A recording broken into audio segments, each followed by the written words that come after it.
One. We're professional here, ladies and gentlemen. Say it! It's funnier if I interrupt Angelus. If Angelus is like, hey, Tep, oh, hey, can't wait, and I just be like, fuck you! That's funnier than I'm just doing randomly, okay? Oh, what's up, Tep? Fuck you! Raven, say hi. Hey, what's up? Say hi, ETAP. Wish you were here. Hey, Tep, I wish you were here. But no, you're a scrub back in Michigan. Come with me, and you'll be in a world of pure imagination. Take a look, and you'll see into your imagination.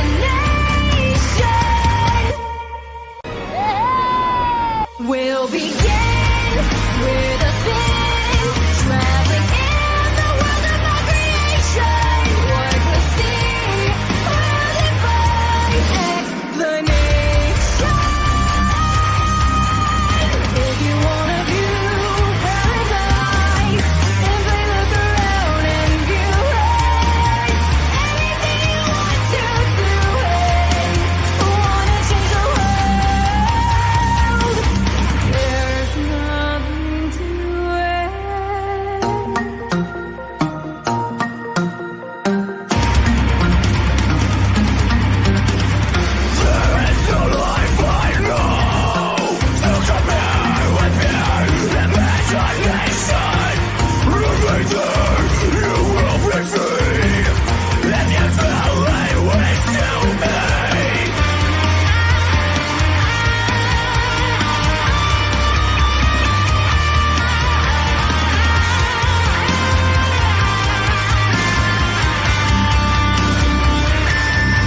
We'll begin with a spin, traveling in the world of our creation.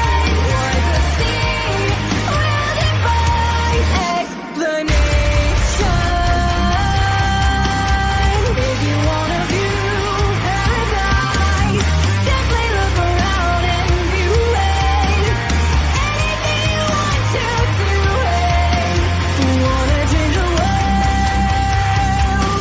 The People's Champion, Etep Wakuian. Watch out for the medallions. My diamonds are reckless. It feels like a midget is hanging from my necklace. We'll begin with a spin, traveling in the world of our creation.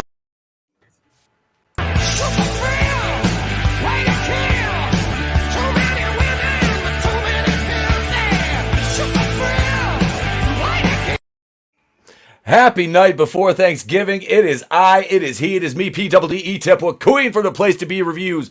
Right here with all of yous. Wednesday night, going rogue. I have a wonderful panel. I have a glass of wine I'll probably need refilled by midway through the first segment because it's holy shit news. That's good Cabernet. Now, before I get going on my trailer park Karen rants, we've got folks in the chat already. Let's see here. We've got Zax, Parrothead, Tina Bojan, Keely Chow, the Phantom Menace, Ultron, wait for it. There are no strings on me. There you go, Keely. That one's for you, brother. But my co-host with the most, ladies and gentlemen, Mr. Tony ToneDef. It's the world's wokest warrior, primitive-sided, toxic fanboy aligned with the like-minded Tony ToneDef rocking with you. We're going in rogue, the place to be reviews. It is hump day. It's going rogue. It's great to see everybody on the panel, everyone in the chat. Hail to you. It's great to see you as well. And we've got a killer show lined up. Yeah, stay tuned. Thank you, Mr. Grant Gregory. I hope you enjoyed the Batwoman videos.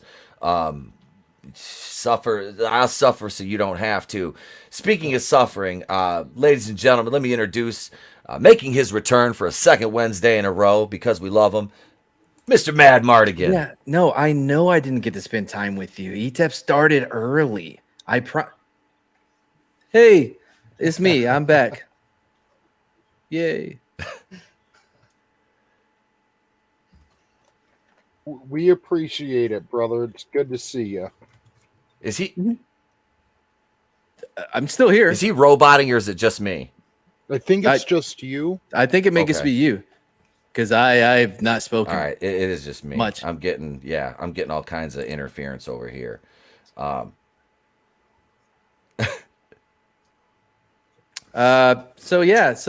that's me. That's what I do.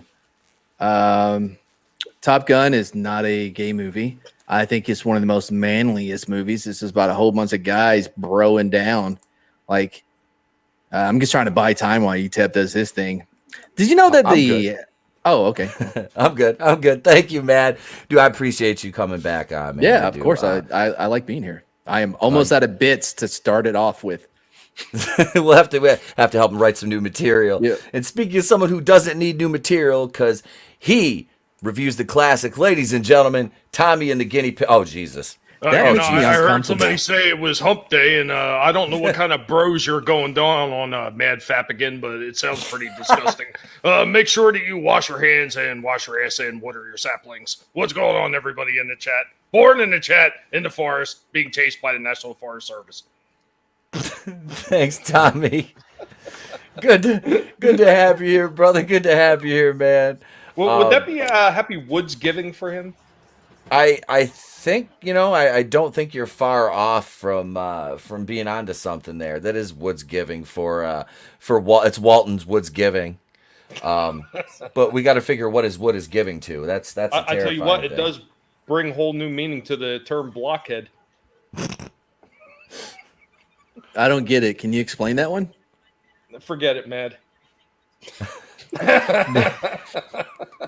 Wait, Nano Reaper says Top Gun was a 2-hour Northrop Grumman commercial. I don't know what any of that means, but it sounds manly as fuck. Yeah, I didn't get that reference. Nope. I did not not get in my that reference. 60s. What's up, Glinzer? He says author Stephen Walton's looking forward to those Xmas tree lots. Oh, I bet you Stephen spends a lot of time with those. Northrop Grumman is a aerospace and defense company. Oh, okay. Makes Yeah, sense. I don't know why it reminded me of the Ralph Nader joke in Secret of the Ooze. Like, yeah, man, like this net's really tough. We should write a Ralph Nader. No, nobody. Remember that part of? I remember. Well, I remember watching it when I was young. Like, who the fuck is Ralph because Ralph Nader? Nader. Yep. Yes, Kevin Nash was in that movie. What? He was Super Shredder, wasn't he? Yeah, Kevin Yeah. Nash was Super Shredder. Wow. Yeah. No wonder he didn't have very many moves against the Turtles. And he blew his quad out. He was like, I thought Shredder would die. No, he just hurt his quad and went on IR for 8 weeks. I don't fucking know what happened. That's great. So Matt, just getting back to that Northrop Grumman. If I said Lockheed Martin, would you know what that was? Yeah, I know what Lockheed Martin is. Yeah. Okay, all right. They're I say Lockheed Martin's a huge defense. I almost had a job company. with them. Really? Oh, really? Well, yeah, because I used to be a mechanic and I applied for a couple Ah. of positions and I would have got there, but the problem was it was only a 6-month contract. So I would have got paid really well for 6 months and then Yeah. I would have been out on my ass again. Big, well, so it's kind of like a tryout, man. If you did well, were you going to be going overseas? No, it would have been There's in big the States. big money over there to be made through contracts. Yeah, Yeah, if you don't get left over there when the military True, is pulled true. back. Kevin Nash got stabbed for real in the Punisher. Oh, really? That's awesome. I like Kevin Nash. I Hey, don't care what anybody says. I do too, man. I'm a huge Outsiders fan. Like Yeah. him and Scott Hall were like my Love favorite Scott tag Hall. team ever. Me too. Like, Scott Hall was like the basis for my Yes. career, like in the ring, down to like getting shit faced before every match. So it was, yeah. Hey, what's up, Kai MFS? Hey, Kai. he says Lockheed Martin is Martin Lawrence's real name. Fun fact. Well, doesn't is seem that real. kind of why the drinking carried over to the streaming? It did, Tommy. It did. Hail Rugo, what's going on, man? Welcome. Does anybody got the number for Diamond Dallas Page? We need an intervention. Man, I'm not doing his fucking yoga. Get me doing yoga and shit. Give me like the Thomas James. Do you have cliff notes for your class there, DDP? Like, you know what I mean? I need the expedite. I'm not doing All fucking I'm yoga. saying is if you're gonna do the yoga Right. with him, ETEP, make sure you wear yoga pants and Oh. put it on YouTube. I'd probably look better in yoga pants than Brie Larson, though. That's the problem. Or flip flops. Or yeah, I have no. It's bad. I have better feet than Brie Larson. Here's a frightening thought. You know, you get those full pajama things like you used to get when you were a kid that had the foots and everything on them. I just imagine Brie Larson and something like that with those big ass clog hoppers that she's got on the end of her. You know, it's crazy that DDP was 67 years old when he finally broke through in the business. In WCW. He was 67. He'd been collecting AARP for 17 years already. He looked so old, man. And he tried to be so like hip. 40. He was like 42. He was like my age when he like first got in. You know, like right now, like if I broke in, that would be like me. Do you know why he looked like that? Do you know why he looked like that, man? It's because of the water in Jersey. Oh, is that why? The frogs are gay. Oh, dang it. What's his name, man? Played Whiplash or whatever in Iron Man 2 with the fucked up face. Mickey Rourke. Yeah, DDP looks like a mini, like a skinny Mickey Rourke. Mickey Rourke he's like a leather like Gucci handbag that got like soaked and then left out in the sun in Florida like for like a month, and that's Mickey Rourke. He looks like Magda from Something About Mary. That's Mickey Rourke now. Oh, that's funny. I was talking about that movie earlier because of Keith David. Wait, you? Oh, he was a firefighter in that. No, Keith David was the dad. Was Mary's father? That's right. Guy. That's right. He was Mary's dad. Yeah. Okay. Yeah. All right. He was in Men at Work. Holy shit! I have that. I own that DVD. I love that movie. I watched that long ago. It holds up. I saw. I haven't seen the theater. I saw Men at Work. Yeah, and I haven't seen it since then. I need to. It was with Charlie Sheen and Emilio Estevez, right? Yeah. Emilio, his brother, his hermano. Mm-hmm. Yeah, I saw that in the theater. I was young too. I was with I was with an older kid, and we went. So I definitely need to rewatch Men at Work. It holds up, dude. Years. Yeah, I watched it. Glinzer, within the last year. Nice, Glinzer. You're absolutely right. Glinzer. Yeah. Mickey Rourke was great. The Wrestler was a fucking amazing movie. That's the only good thing Darren Aronofsky's ever done, in my opinion. You know what was really good about that? I think is the fact that it really could have been representative of any wrestler from that era. Mm-hmm. It could have, dude. That shit like Hulk Hogan, except Hulk Hogan. Hulk Culligan. We're gonna do our Wednesday night thing though, keeping with tradition, ladies and gentlemen. It's time for Holy Shit News. Holy shit! Are you thinking what I'm thinking? I don't know. Were you thinking, holy shit, a swordfish almost went through my head? Holy shit! Holy shit! And all the assholes want us to shit all over everything. Holy shit!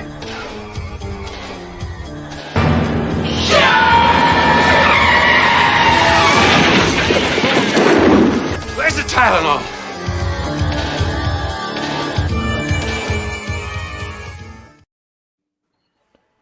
All right, here we are. Of course, thesmokinggun.com. This is a dumb way to raise money to pay for your criminal defense lawyer. Oh, yes. Of course, in Florida, ladies and kicks Indiegogo. Yeah.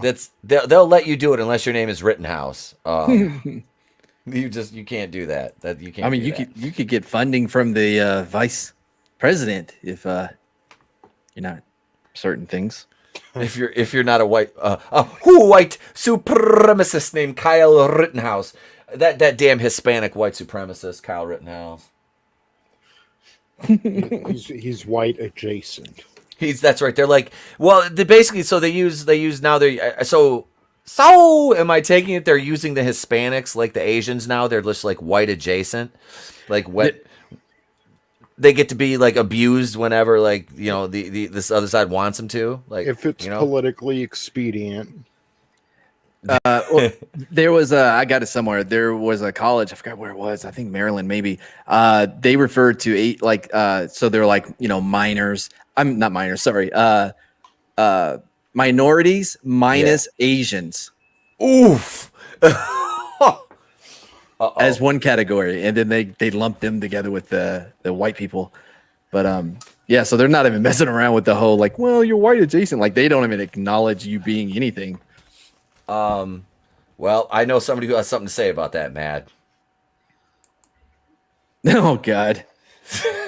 we almost made it 20 minutes without me putting the hat on tonight, but we do not agree with that.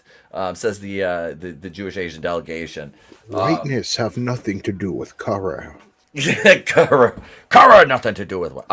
But no, seriously, they do this. So like, it's great. They're like, the Asians are too good at math. We can't let any more Asians in these Ivy League schools. No. So this is a Florida woman arrested Saturday on felony narcotics charge. Told police she sells fentanyl to make money to pay for an attorney for a pending drug charge. Okay, what's the problem? Does she know George Floyd? Now, she looks kind of hot before you go to... Okay, there you go. I was going to say, we got to decide if we'd, take her home or not, just by the eyes. But I definitely... Fentanyl and that face, hell yeah. Come here, girl. Dude, you fall way too easy for this shit. That is a very doctored photo she took of herself. Two, it is from like here up. Like, yeah. I'm focused on the fentanyl here. I know, right? Does is it me, or does she look like one of the fucking Wayans brothers from White Chicks? She does, like in those eyebrows, like there's something being hidden. Bro, I don't like the way they're, yeah. Bro, look at her eyebrows, okay? Now I'm just saying that might be a man. I'm just saying that might be a dude. To me, she looks like she got a face like a Saint Bernard, but I don't know. Maybe that's just me. Yeah.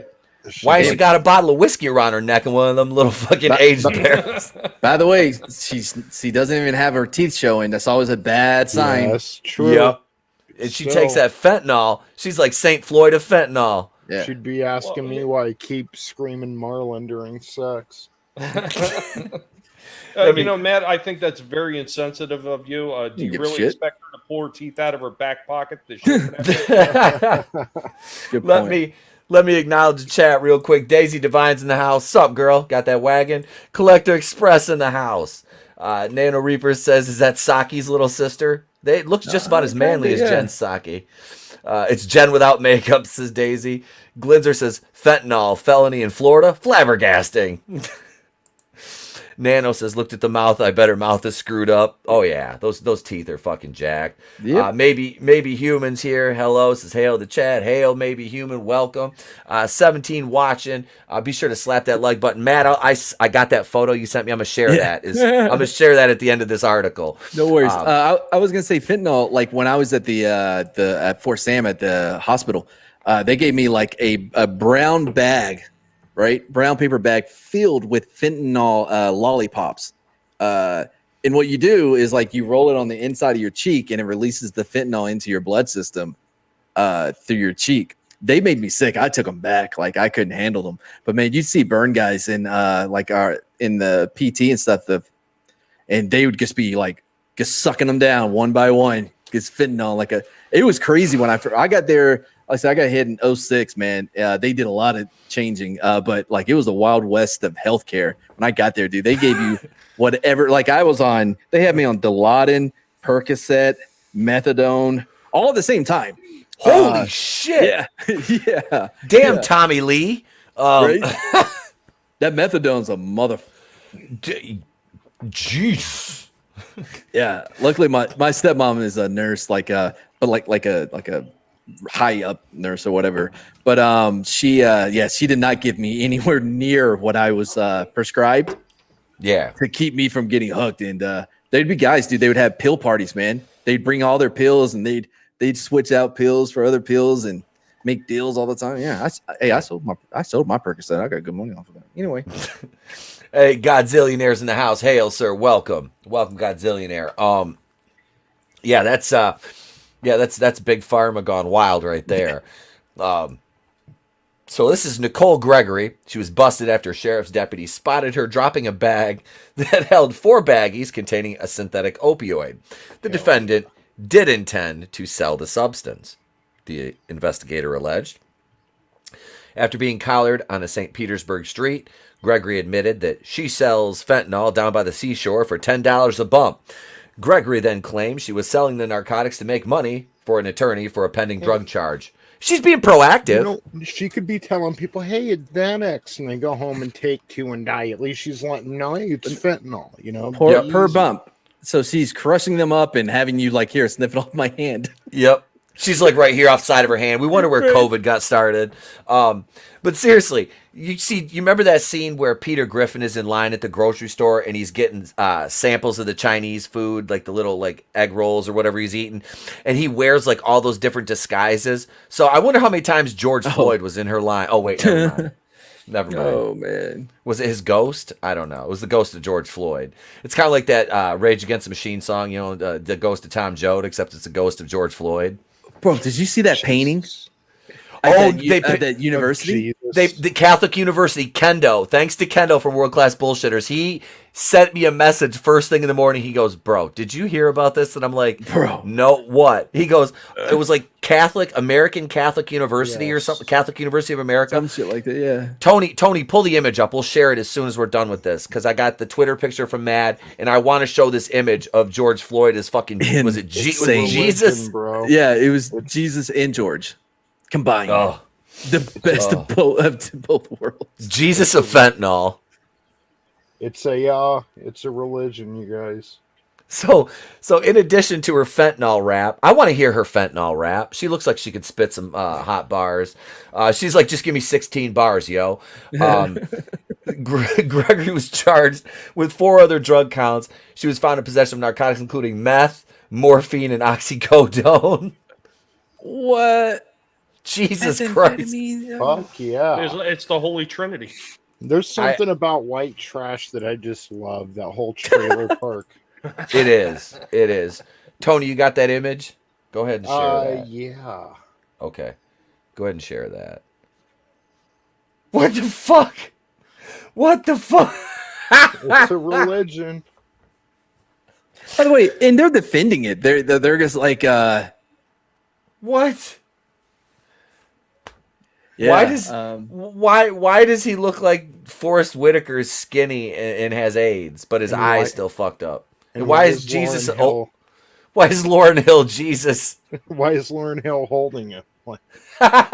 She's like killing me softly with his fentanyl. Your fentanyl's too good to be true. Can't take my nose off of you. You'd be like heaven to snort. I'm not gonna take you to court.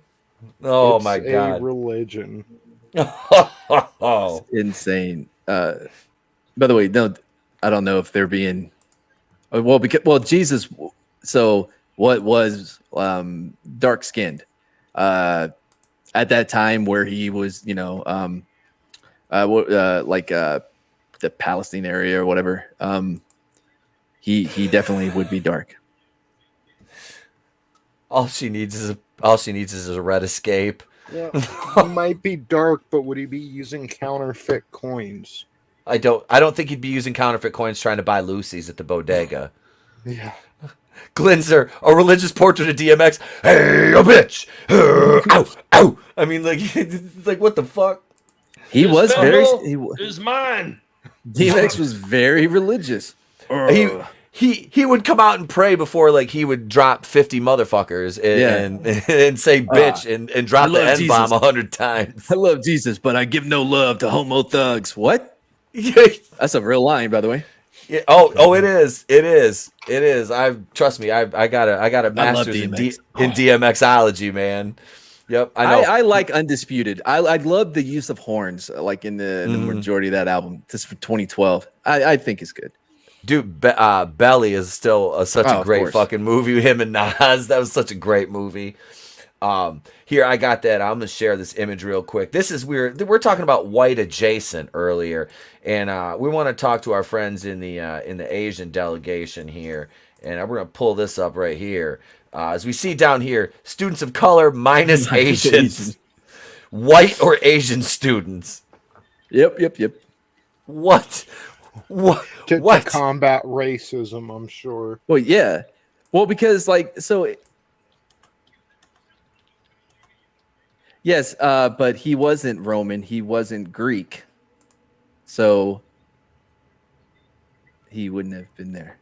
I mean, he was neither one of those things. He was Jewish.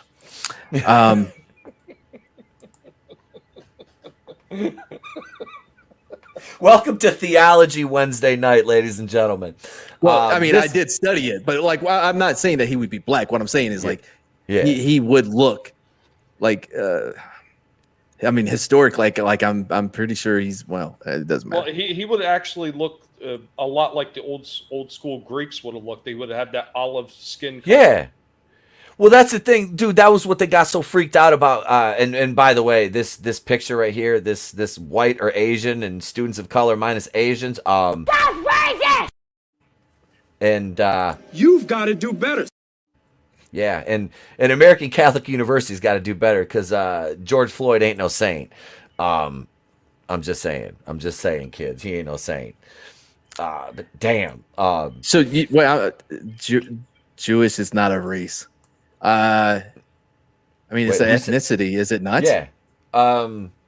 It's a religion and an ethnicity. Yes. Like you can be ethnically Jewish, but not religiously. Yep. See, I'm more of ethnically and non-religious because I was raised Catholic, but we have the ethnic background. Yeah. You're one of those Jew for Jesus, like one of the Jews for Jesus. I'm a hybrid. I'm a hybrid Jew. Oh, let's go to our second story here, though. We'll pick up with some theology later on, but this is a good one right here. This is a good holy shit news. No, not betrivers.com. Cops, webcam model shot self in private parts. Accident occurred as woman 27 recorded video in Georgia home. So I am not surprised that the story is about a female, but I'm less surprised that we're not in Florida. Or more surprised that we're not in Florida.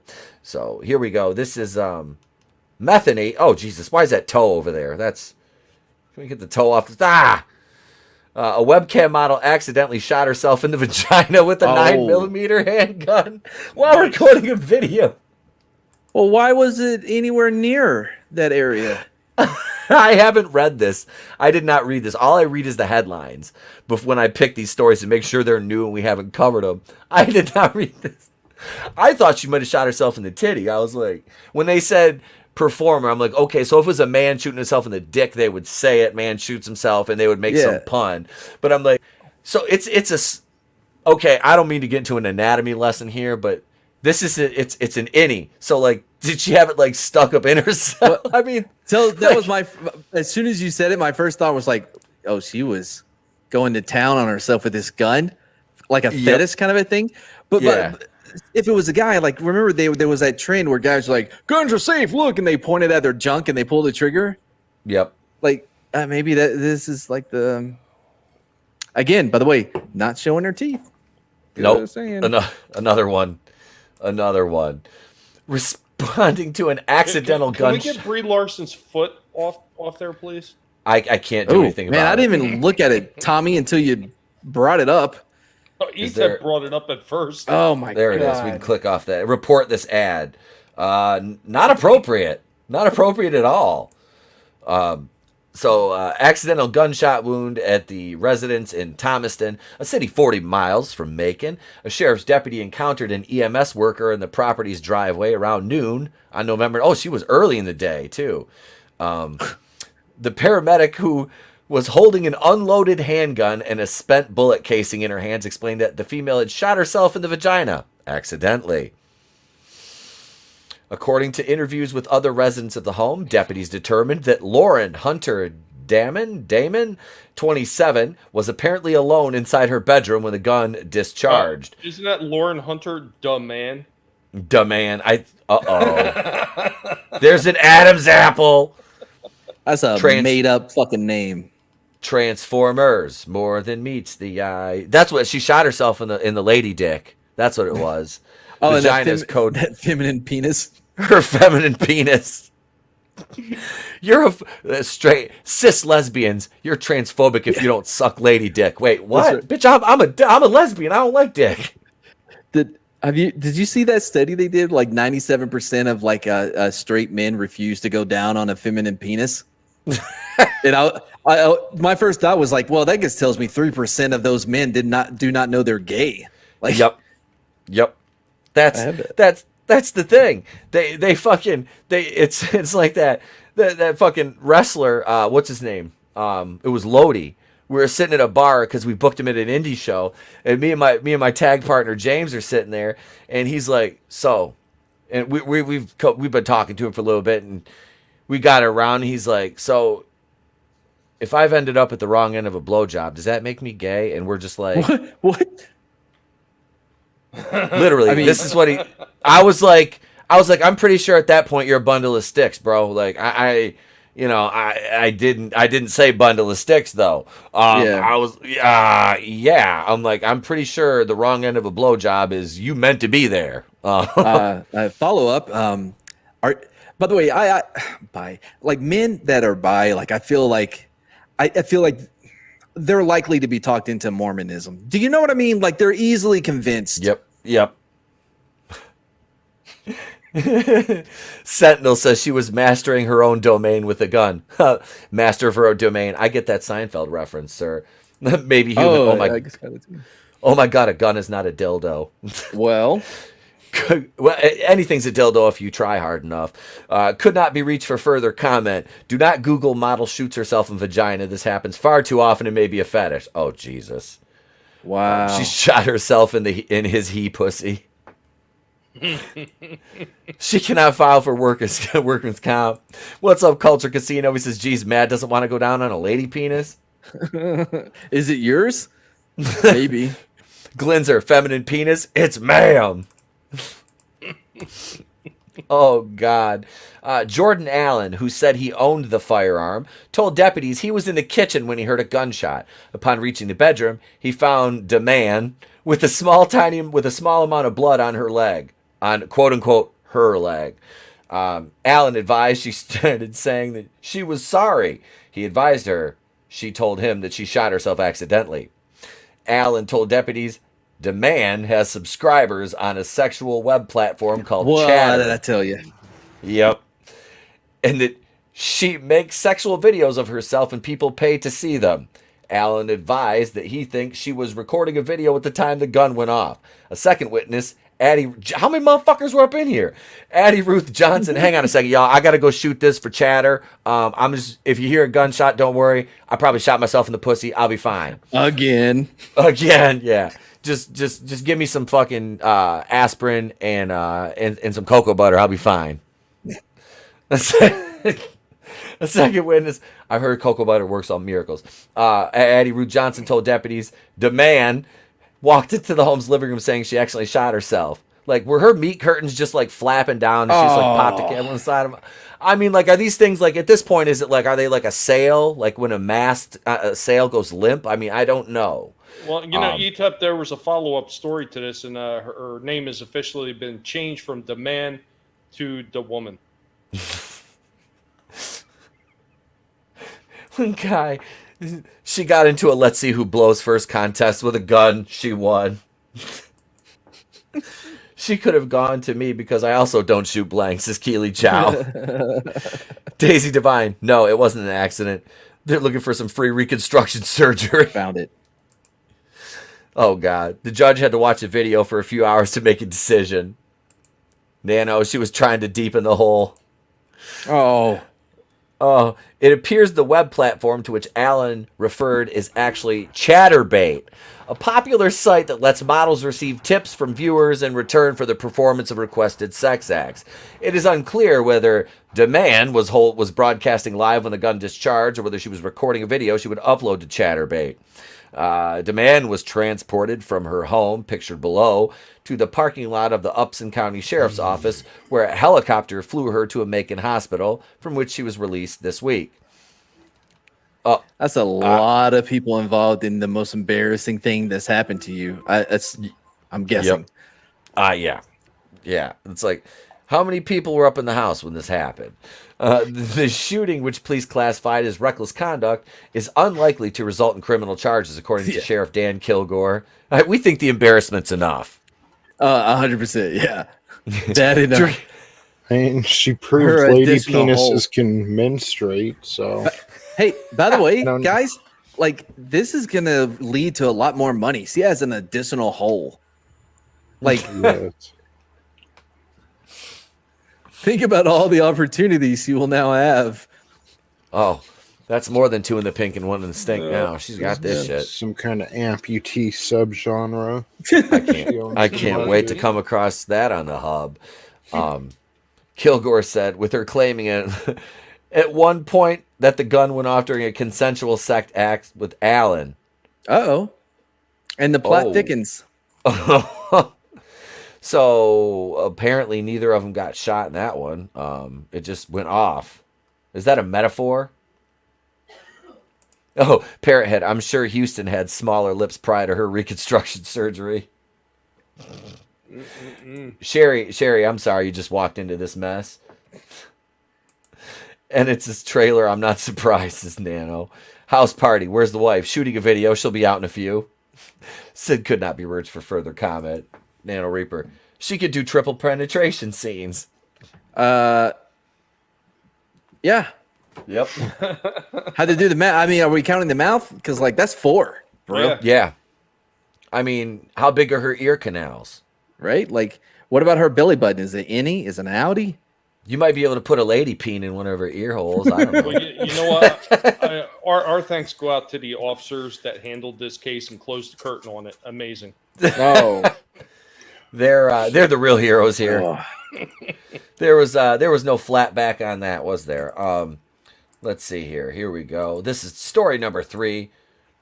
Are we ready for this, Mad? This one I thought you would find a particular interest in. Police, no, not you, Ruby Rose. Police couple had sex in patrol car. We should record an OnlyFans video back here. I mean, I could get behind that.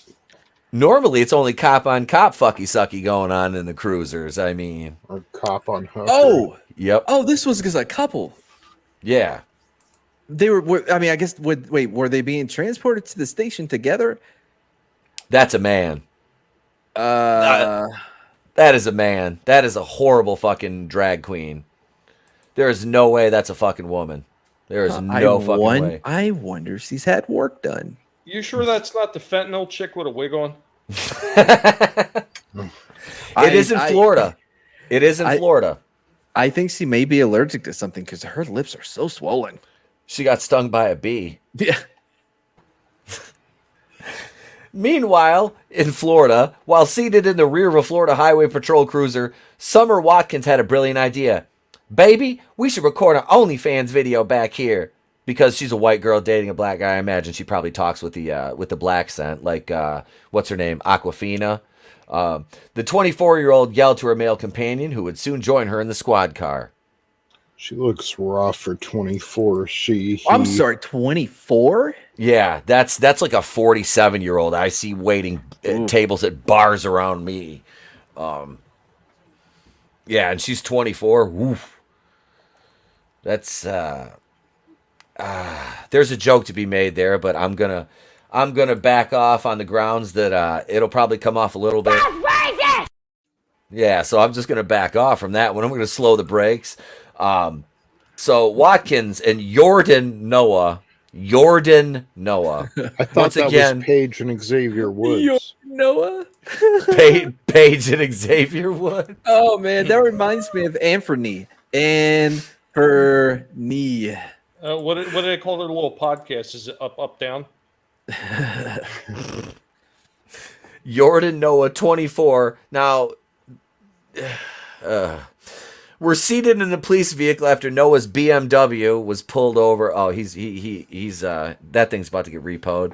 Pulled over early on Thursday since he was driving on a suspended license. Cops plan to transport the duo to a nearby Shell station in Naples where they could make arrangements to get home. Oh, dude, they're not even being hooked up. They were literally just getting a ride to the gas station. You two. Oh. Okay. When Noah joined her in the patrol car, Watkins asked a cop, "What if I suck his dick back here?" The officer replied that she could not do that. Watkins, however, persisted. "Can I suck his dick back here?" The officer responded, "No." Female when the cop too. She's like, "Not unless you suck mine first. You have to suck my lady penis first." When the cop closed the vehicle's rear door and walked away for a few minutes, Watkins and Noah, neither of whom was handcuffed, engaged in sexual activity that was recorded by the prisoner compartment camera. After Noah exposed his penis, Watkins began performing oral sex on him. Cops noted Watkins can be heard saying "fuck 5-0" while giving oral sex. Oh, And that's talent. Right? Look at those lips again. She has those. Yeah, true. Never mind. True. Noah, cops say, used his phone to memorialize Watkins pleasuring him. Could y'all hear me? She's sucking a dick in the back of a state trooper right now. In the back of a state trooper right now. In the back of a state trooper right now. Well, you're saying something about why she was able to talk like that. You said it at the beginning. Bee sting.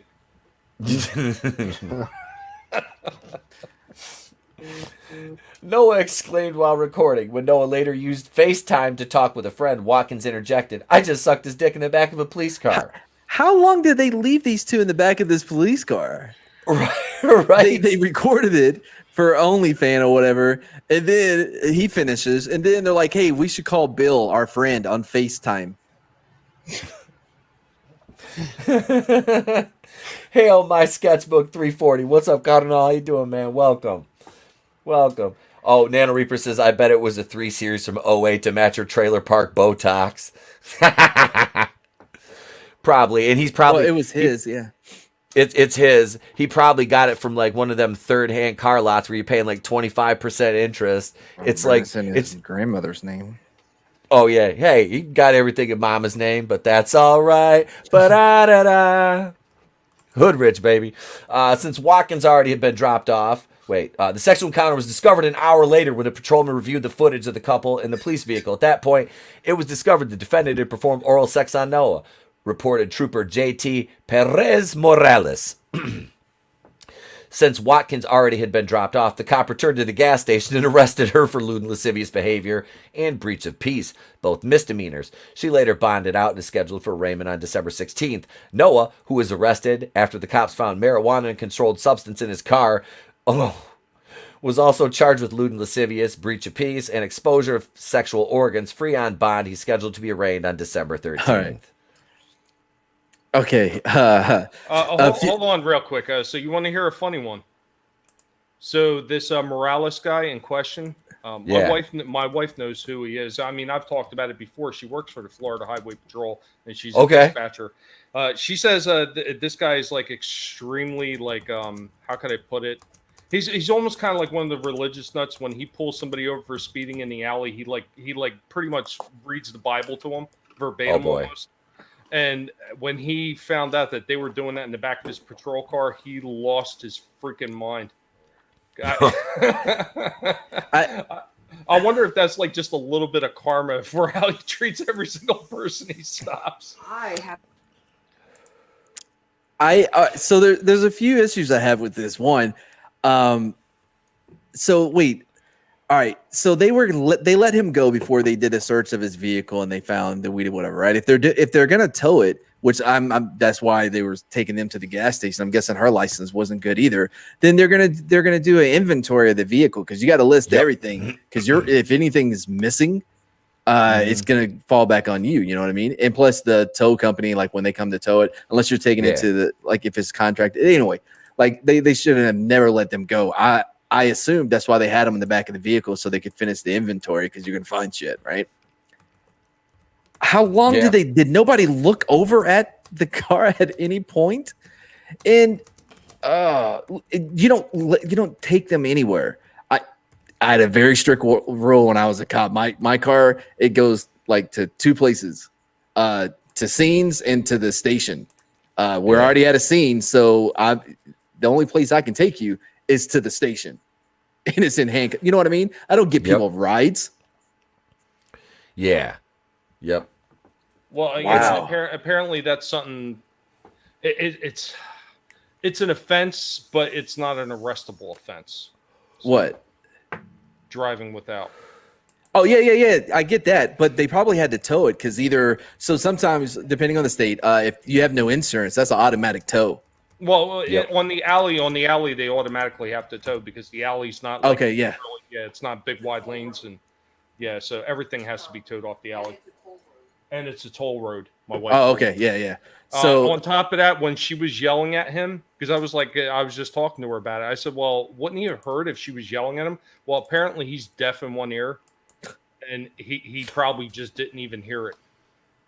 Oh, man, Jesus. that's crazy, dude. This is dude. We had this one guy. He locked. So he had a guy in the back, right, and car was running. It was winter. And he locked his car. He locked the keys in the car with the guy in the back. And we had to break into his car using the Signal 3. I was like pretty good at it.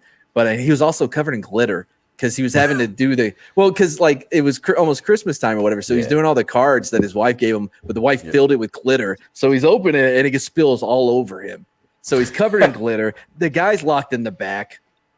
And the keys are locked in the car. It was just one of those nights, man. Florida? No, Texas. Oh, welcome, Hey guys, how welcome, we doing? Vinny. Hey, What's up, Vinny? holy shit! I'll give him solo, man.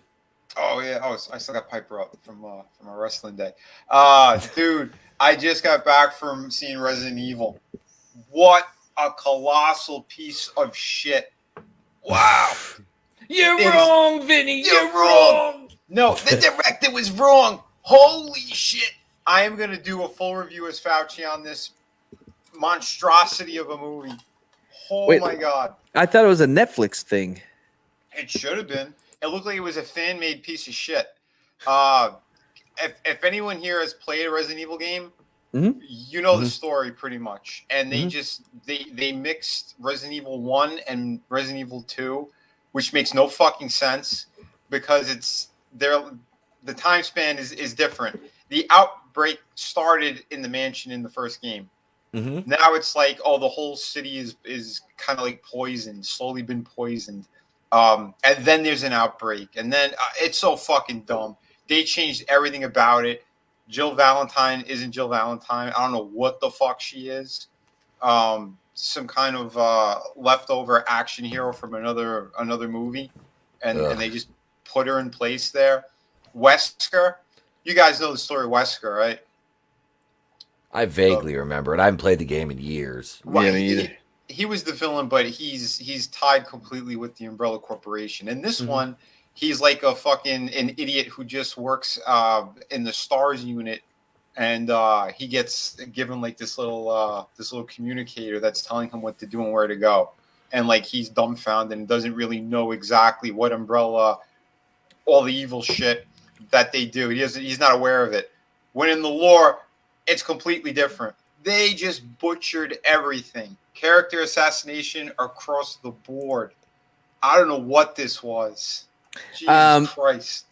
I don't know, Vinny. Like, I'm reading some of these reviews from the fans, and like, they seem to really love it. Like, this guy says, for diehard fans of the Resident Evil games, Welcome to Raccoon City is a must-see. It is by far the best movie adaptation, and it stays true to the source material, despite some noticeable differences from the games. It stays true to it, but despite the many changes. Yeah. It gave him goosebumps. Awful. And then they destroy the kind of buildup of, again, the zombies, the monsters. Like, the main villain of Resident Evil 2 is William Birkin, the scientist. And over here, it's like all in one shot. Like, he gets mutated, and then he turns into the big monster, and like less than 5 minutes later, it's the end of the movie. It makes no fucking sense. There is none of that shit with the daughter who's running around the city trying to find her mother. They toss everything out the window to cram it into this pile of shit of a movie. Awful. Holy shit. Yeah, let's go Wesker. Let's go Wesker, Godzillionaire. Nailed it. And then you got this kind of love interest thing with Jill, who now she's half black for some reason.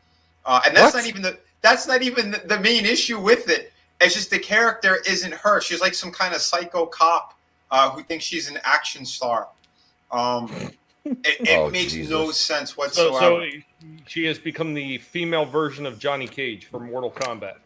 Well, hang on now, Vinny. Nathan Harris says, if you're disappointed in this movie, you didn't play the original games.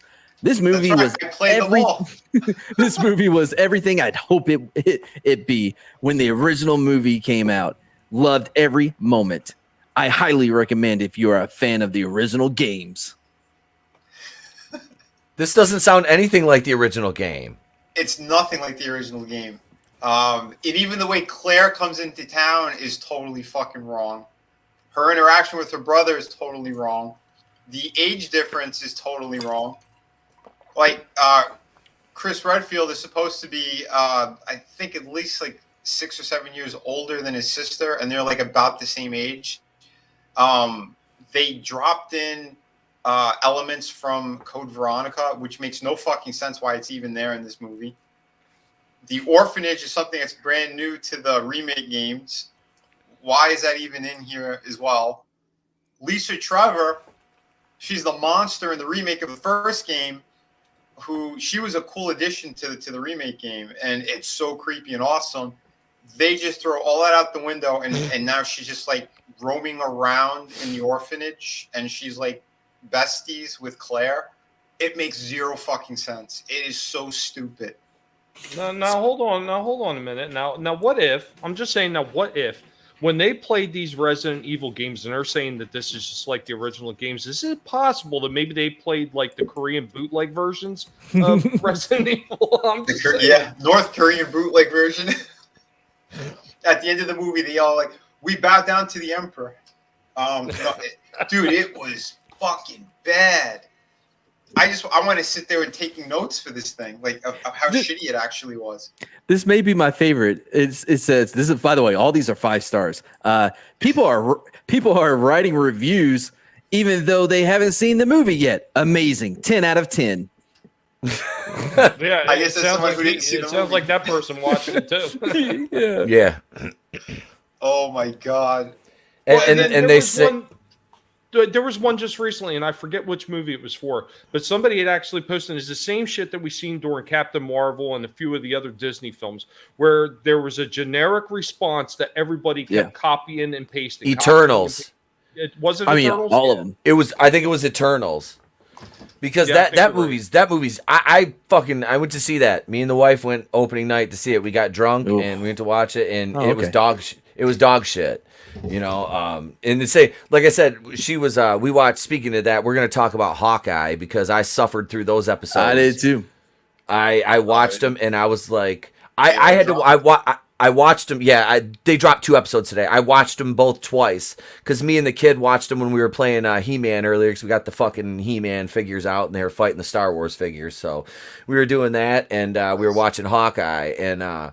Yeah, I watched it during dinner. I made, cooked dinner and me and the wife were sitting there watching it and I'm like, and she even said, she goes, this is kind of shitty. I'm like, see, I told you, but we'll get into that later. We got one more holy shit news story. So look, you're going to do this review as Fauci, Vinny? Oh yes. I'm probably right after this stream. All right. I don't know, Vinny. I've seen a lot of 5-star reviews over here. Awesome. Is it all in the Mary Sue? Oh, no. No, if you ask the Mary Sue, fucking Ghostbusters Afterlife is sexist. Google. Who's looking at Google? Oh, but the Mary Sue's gonna love this movie. Wow, I'm sure they will.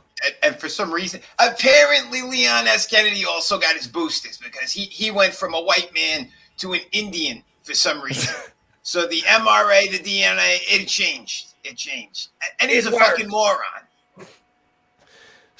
What's up, Clone Geeks? And started reading the Eternals comics. Pretty much everybody but the Eternals are interesting. Yeah, each have plans. Well, we did, man. We went to our favorite like distillery. Had some fucking Moscow mules and some whiskey so sours. You're saying you had to get drunk beforehand for the Eternals? Absolutely. Hawkeye was at most an okay show. Okay. Well, we'll talk about it. Okay. Yeah, we'll talk about that. I saw 8-Bit Christmas today, by the way. That movie was good. Okay. I was shocked by how good it was. Tony, you were telling me about that. What is that on? What is that streaming on? Oh, it's HBO Max? I'm gonna watch that. It really is good. I need to watch it because Tony was telling me about it. I need to watch that. That'll be something I could, because I have to do the Batwoman review. It'll be a good palate cleanser for you. I've got the Batwoman review will be out Friday because tomorrow's Thanksgiving, so I'm obviously not getting much time to work on it tomorrow. But Listen to me, E-Tip. I'm If you gonna want watch to this see a 8-bit good Christmas. movie, don't worry about it this holiday. I got you covered. For Christmas, we are coming out with Jingle All the Way 2, where we'll be looking for Booster Man in the stores. I actually think they already have a sequel to that movie. Do they? I'm pretty sure they do. Small time. Get your boosters. Get your boosters. DrDeath.com. I whipped him back out. He's up. Hey, hail, Brutal Morningwood, and hail, Small Time. Welcome. Hail. Hail. So this is our last holy shit news story. A satisfied Walmart patron is arrested. Man with sticky fingers nabbed, but not for theft. Uh-oh. November 22nd. No need another reason to avoid local Walmarts during the holiday shopping crush? Here goes. Oh, God. A man is facing an obscenity charge for... I'd fuck me hard. For allegedly masturbating while watching porn on a laptop in the electronics department in a Walmart in West Monroe, Louisiana. Bro, he was standing when he did it. Yep. He was standing up. According to an arrest Hands report, around his ankles. Alexander Pierce, Still in 28. aisle 5. It's a biohazard. My favorite. Alexander Pierce was captured on Friday afternoon on the store surveillance, hunched over a laptop with his hands in his pants. Pierce had been barred from the retailer since July when he was spotted or arrested shoplifting. When a cop confronted Pierce outside the Walmart, he claimed to have been watching music videos on a laptop. While initially denying he had viewed pornographic material, Pierce then admitted he was looking at pictures. Though he denied masturbating in the store, Pierce reportedly told an officer he'd probably still had ejaculate on his hands from 4 hours prior. This is exactly how it started in Wuhan. Continue. The arrest report thankfully does not further expound on Pierce's sticky figure. Pierce, whose address is listed in court records as a residence in Sharpsburg, Georgia, was booked in a local county jail on a felony obscenity count and a misdemeanor trespass bond at $5,200. Why? I bet he was a very slippery subject to apprehend. Oh, fuck off. That's all. I did not care for that. Listen, like, you know what that proves? That this happens all the time when I go to the electronic department of Walmart. No one's ever there. Ever. No. You have to track someone down who then has to contact someone who has the keys to whatever it is you're trying to get to. They're always on break. I don't know what stores you've gone to. A lot of the ones I go into, there's people lined up outside that machine because they want to go there instead of the front of the store. Oh, yeah. It sounds like it sounds like you got plans for Black Friday. What are you doing? Walmart is actually one of the stores they were talking about. It was not going to be doing the Black Friday opening. Wait, that dude was 28? Well, yeah, he was 28. Because Walmart used to open early, and they used to do a Thursday Black Friday instead of actually on Black Friday, and they said they're not doing it this year. They're doing Brown Thursday. Let's go, Brandon. That makes me question if I know my numbers or not. That motherfucker's not 28. Here, I'm gonna share the image one more time. I'm gonna pull the image up one more time. We'll look at this nasty ass motherfucker. Whip it out, E-Tip. Whip it out. Here's betrivers.com. Here, this motherfucker is 28 years old. I'm telling you, the boosters, they do age you. They age you by at least 20, 30 years apart. Triple vaxxed, and he wore a mask every day, even in the shower. I don't know what 28 is anymore. I don't know what that number means. Okay, I'm 41. This cat is 28. He's got gray hair, and he's balding. I don't have any gray hair. Even if I have gray hair. I don't have any gray, but this dude is 37. This dude is, man. Well, when you masturbate in a Walmart, you're always looking over your shoulder. You never know when they're going to catch you, so it's stressful. Doom He Tep's does playing look for like Black Buffalo Friday. Bill, right? He does. Hang on. Tony, pull up a picture of Buffalo Bill. Yeah. Pull up a picture of Buffalo Bill. Godzilla and meth is a hell of a drug. That guy looks a little like Fauci. That is Buffalo Bob. Who caught him? Was it a really big fat person? Were they a big fatty? Holy shit. Was he doing the dance? He was listening to fucking Depeche Mode. They busted in on him while he was yanking it, and he tucked it between his legs. You want to come in for some tea? Now, mind you, I'm only helping you because that Buffalo Bob guy shoved a road flare up your bunghole. What? Nothing happened. Shoot, I don't know what you heard. Oh my God, this is wow. Yeah, the resemblance is literally uncanny, ladies and gents. But that was holy shit news. I don't know what 28 is now. I sent you that survey thing, by the way, in your DM. All right. Oh, here we go. I'll show this. We'll share this. This is kind of a PSA because I know some of you are Transformer phobes. Here we go, right here. I probably got blocked from this Facebook page a long time ago. 98% of straight men refuse to perform oral sex on a feminine penis due to their bigotry and hatred of trans women and genital-based bigotry. I gotta stop sharing that. Wait. If a guy finds that out and they got to that point, wouldn't the guy like run out of the room screaming? Or isn't that why Eddie Murphy beat up that hooker? Allegedly. Have you ever heard Walton talk about some of those things where he said he was sexually confused? And Walton was sexually confused, and at that point he was like, might as well just carry through with this. I mean, it's kind of like what he does when he goes out into the forest. Runs a nice tree. Like I said, I see that entirely different. I see that as 2% of straight men don't know they're gay until with a feminine penis. Hey, are you gonna get down on this or what? No. What transphobe? Why didn't you tell me? Why didn't you tell me that was down there? I don't know. You didn't notice. You didn't notice the Adam's apple? Right. No, but wait, you're wrong. You're wrong. They didn't know. They got the boosters, and then it grew overnight. Oh, it's an enlarged clitoris situation. By the way, like I saw Sleepaway Camp. Yeah, you're not cutting my head off. No. You enjoy it? Did you watch part 2 yet, Mad? No, I have not. There's a part 2 to that? Yes. Yeah. Is that also on? It was it on HBO Max or Peacock? I think it's on Peacock. What, Sleepaway Camp? Yeah. It's I watched it on either HBO Max or Peacock over October because I'd never seen it. It's on YouTube.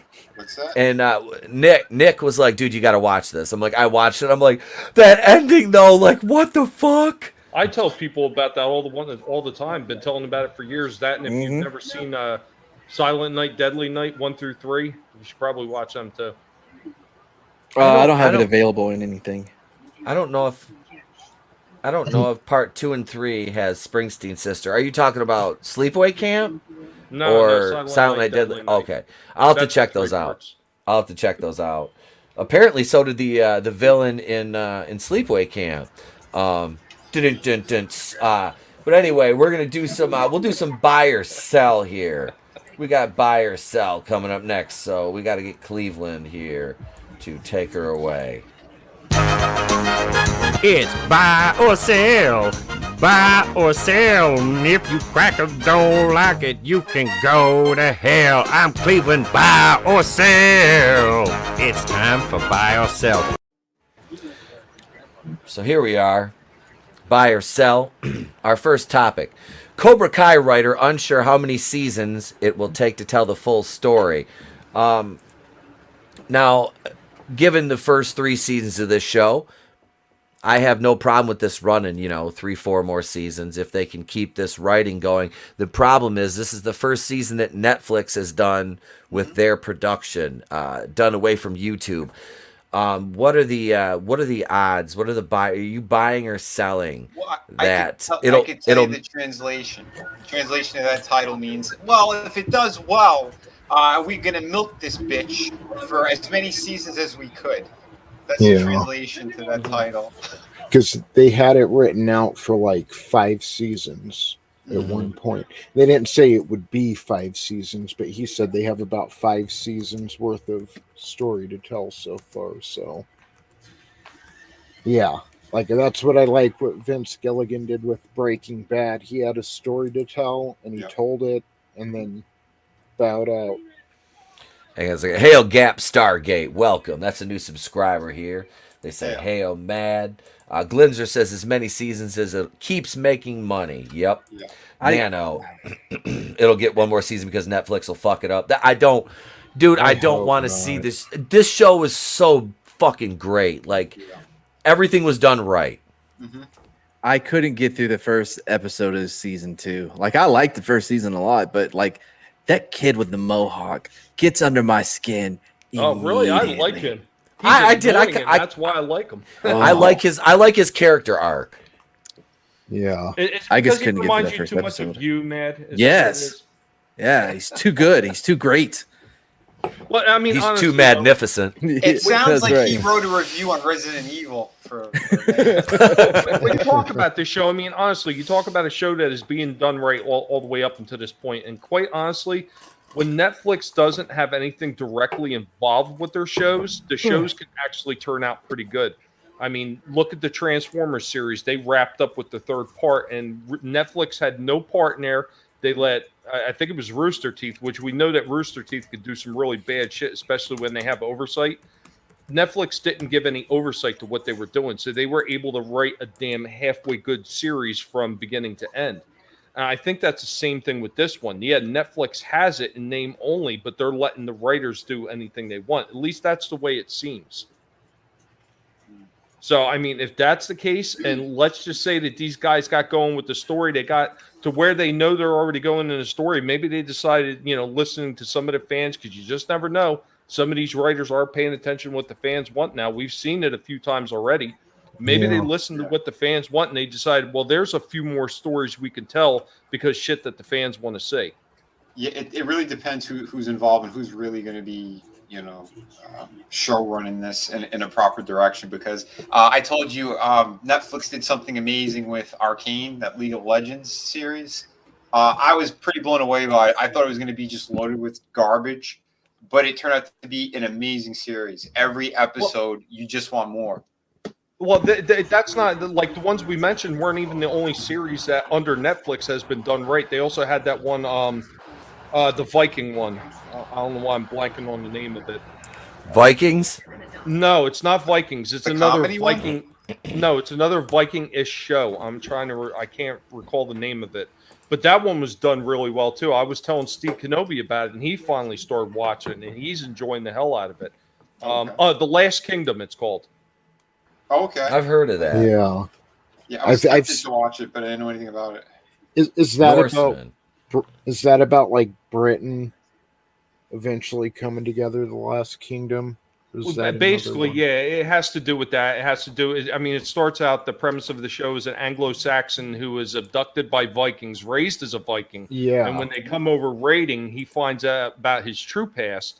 He winds up joining the sides of the Britons, even though he's still conversing with the Vikings, and it has to do with them trying to come together as a nation to fight off the Viking hordes that are coming in, encroaching on their lands.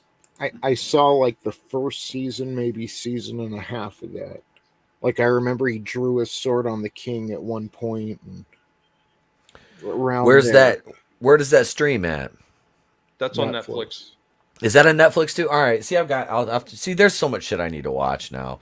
Speaking of that, I'm getting ready to review. Dylan Thomas, one of our subscribers, requested a review of the show Hit Monkey, which I've never seen. I think it's an animated show. It's on Hulu, I believe. because I know it's on a streaming service that I actually have. So I'll be working on that. And this Last Kingdom show sounds good. So I'm gonna have to check this out. If you enjoyed too. Vikings, you would like this. Oh, I mean, yeah, just I like love Vikings, Vikings. they take liberties with history. I mean, a lot of people praise Vikings being so historically accurate. Hate to break your bubble, it's far from being historically accurate. Yeah, Ragnar didn't have no brother named Rollo. Rollo actually doesn't come into history much later on when he sides with the French, and then he's given the Kingdom of Normandy. That's well after Ragnar has already gone out of history. So exactly, Okay. yeah, wasn't it like 120 years or something later? There was a huge difference. And I mean, it's just like the sons, you know, Ivar and all them. They've got the ages all jacked up on that. That's all wrong. I think Ivar was actually the oldest of Ragnar's sons. Okay. All right.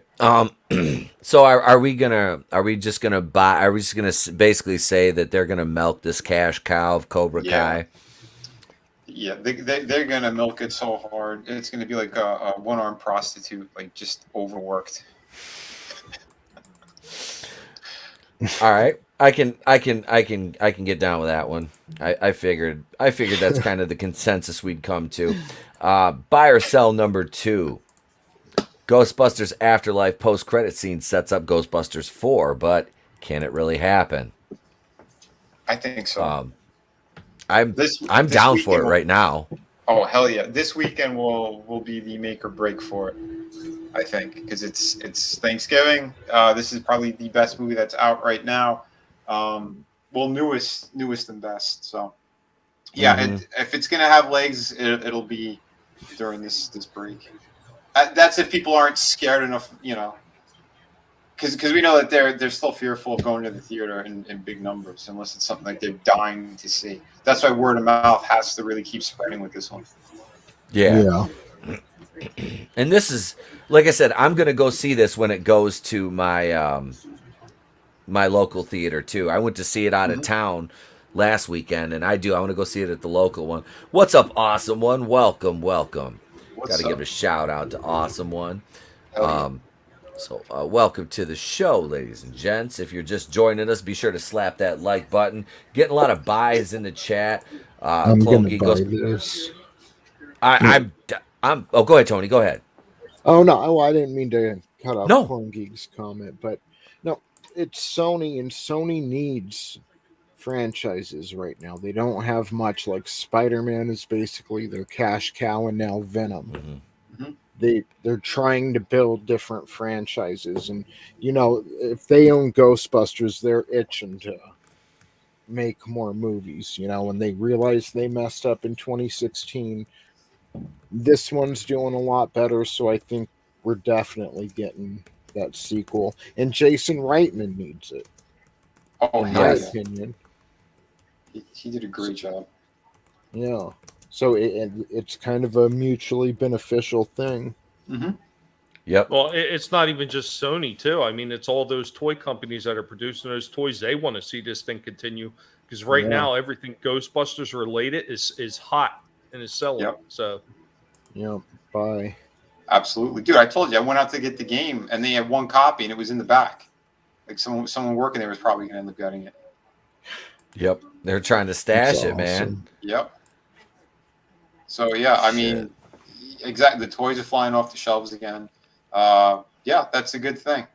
We want to see this keep growing because they handle it very respectfully.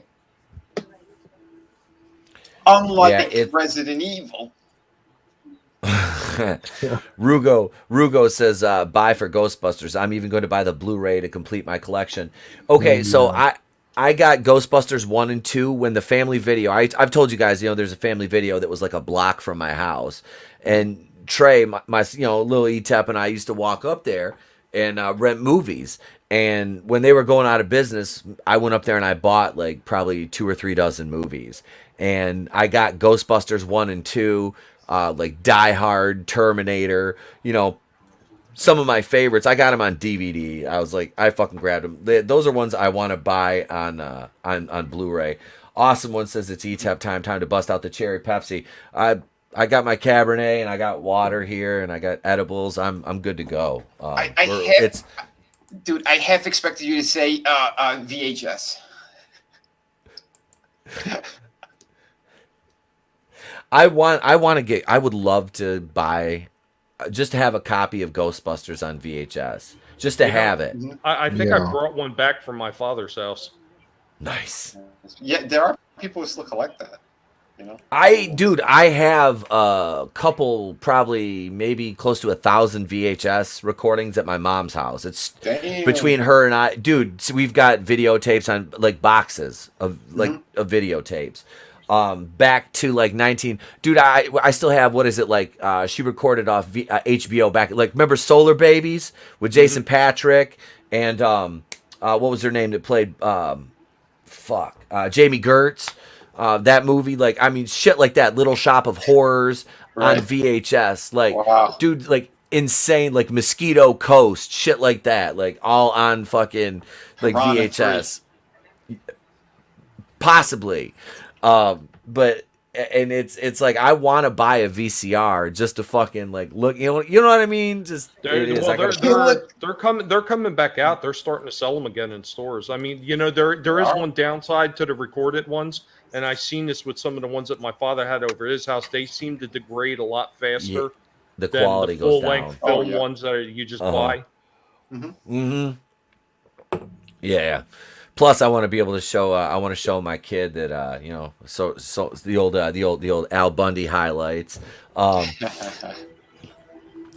no, really, I think so. We're all gonna buy that. They're gonna do a sequel to this. I take it. Yeah. Yeah, as long as it makes more money, hell yeah. Yep. I think they'll pull the trigger on it. We're talking Solar Babies? Oh shit. Okay. No, I mentioned that as one of the video cassettes I have from recorded that off HBO back in the day. Watch Party. Yeah. That's a great movie, man. It's fun. It's not great. It's a movie.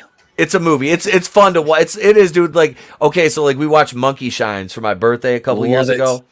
That movie is like nothing happens until like the last 10 minutes of the movie. It is a daytime soap opera. It is until the last 10 minutes. Yeah, and by the way, they cut a lot of stuff out. Like in the deleted scenes, you can see like they're messing with the monkey brain and his brain, and they're both on the table. Like, and so that explains why he has monkey vision. Like, he can see through the monkeys. Yep. By the way, taking shaves of a frozen dead brain and injecting into a monkey's ass is not going to make it smarter. Like, hey, you're wrong. Why have you tried this? Yes, of course I have. I'm a doctor. You're wrong. I've done the test. It'll make them smarter. It's just you need more boosters. That's it. Well, the boosters, it works in a proper way, and they become geniuses, rocket scientists. We may win the president. I think I messed up because I was using a monkey brain. Now my ass is filled with it. Dude, we watched Monkey Shines, and then after that I was like, I'm so sorry. But we did because that movie, everybody's like, oh my god, this movie is shit. I'm like, I know. I haven't seen it in like almost 30 years. So after that, we watched one of my favorite like offbeat non-franchise childhood horror movies, Blood Salvage. Oh, I don't know that one. Oh, my friend, it's on YouTube. It's John Saxon. John Saxon's in it, so it's got one big name in it, and a few cameos along the way. But it's definitely more fun than Monkey Shines. It's one of those movies. It's like I need to find it. I bet you Shout Factory's got it. Oh, found it, 1990. Blood Salvage, yeah, man, that shit came out. I was 10. I fucking love that movie, dude. I mean, if you want to talk like crappy like movies, I got you, bro. Like I have watched some horrible movies. Anything Did Asylum. You see Resident Evil tonight as well. Like, hold on, I'm trying to find my list so I don't mess this up. Oh, have you ever seen Miami Connection? Is an amazing movie. I fucking love that movie, dude. Yeah. The cop in the one scene's got coke stuck in his nose, and they just acted like it wasn't there, like he wasn't blowing lines in between scenes.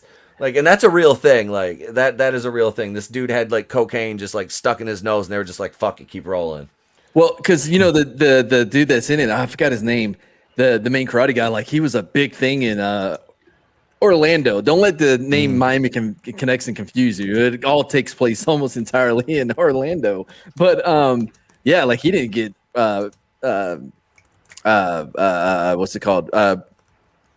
Permits for any filming. Like not at all. It just was running around filming whatever they wanted to. And we covered it on Street Smarts. And Right. check out the poster. I like that.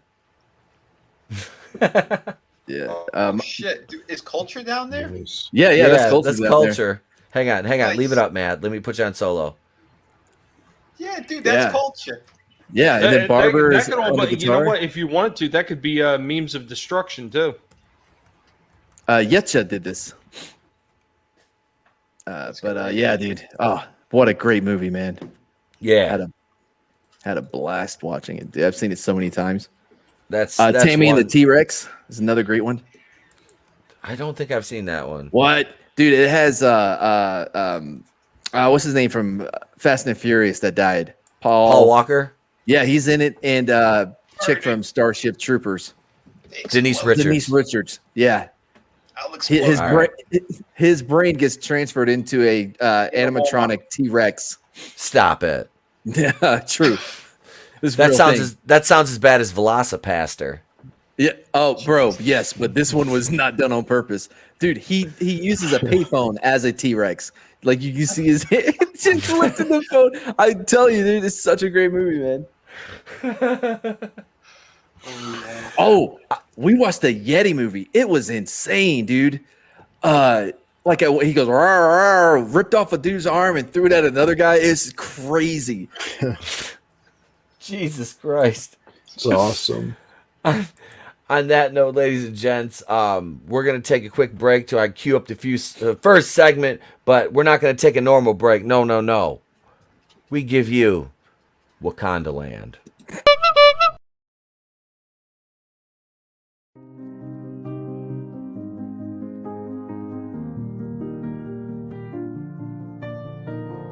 Do you ever look around at your continent and feel a little down?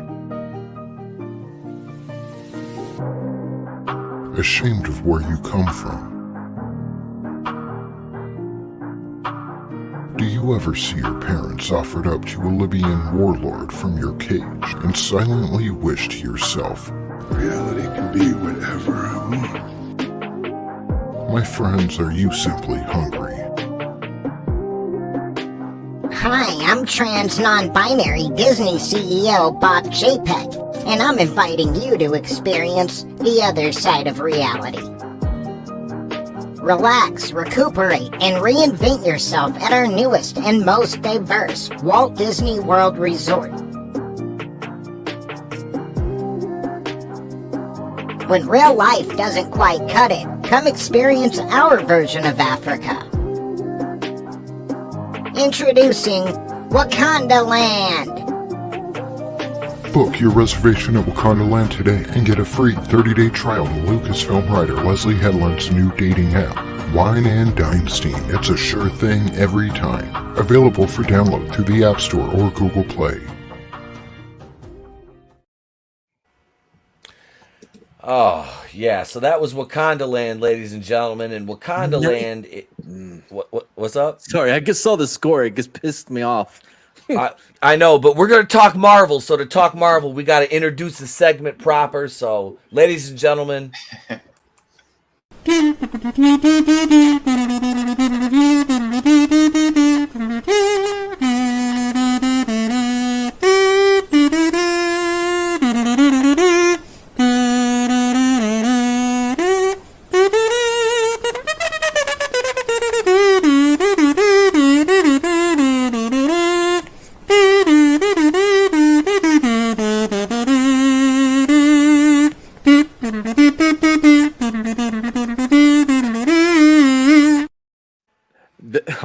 That may be my favorite thing you've done. I fucking love it.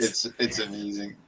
That is like I need to just add like phase 4 in there. That is like the fucking that is like the fucking embodiment of phase 4. This show. Okay.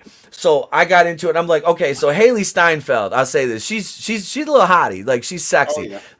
They do everything in their power in this series to make you think she's a fucking like Ellen Page or some shit. Like, it's like, hey, we're gonna take this beautiful woman and make her look like a dumpy fucking tranny. Like, it just, I'm like, motherfucker, like, she's go to this Christmas party. She puts on a fucking tuxedo and looks like one of the goddamn waiters. By the way, which had to happen for the story to play out. Yes. The only way for it to work is if she decided not to wear the red dress that her mother.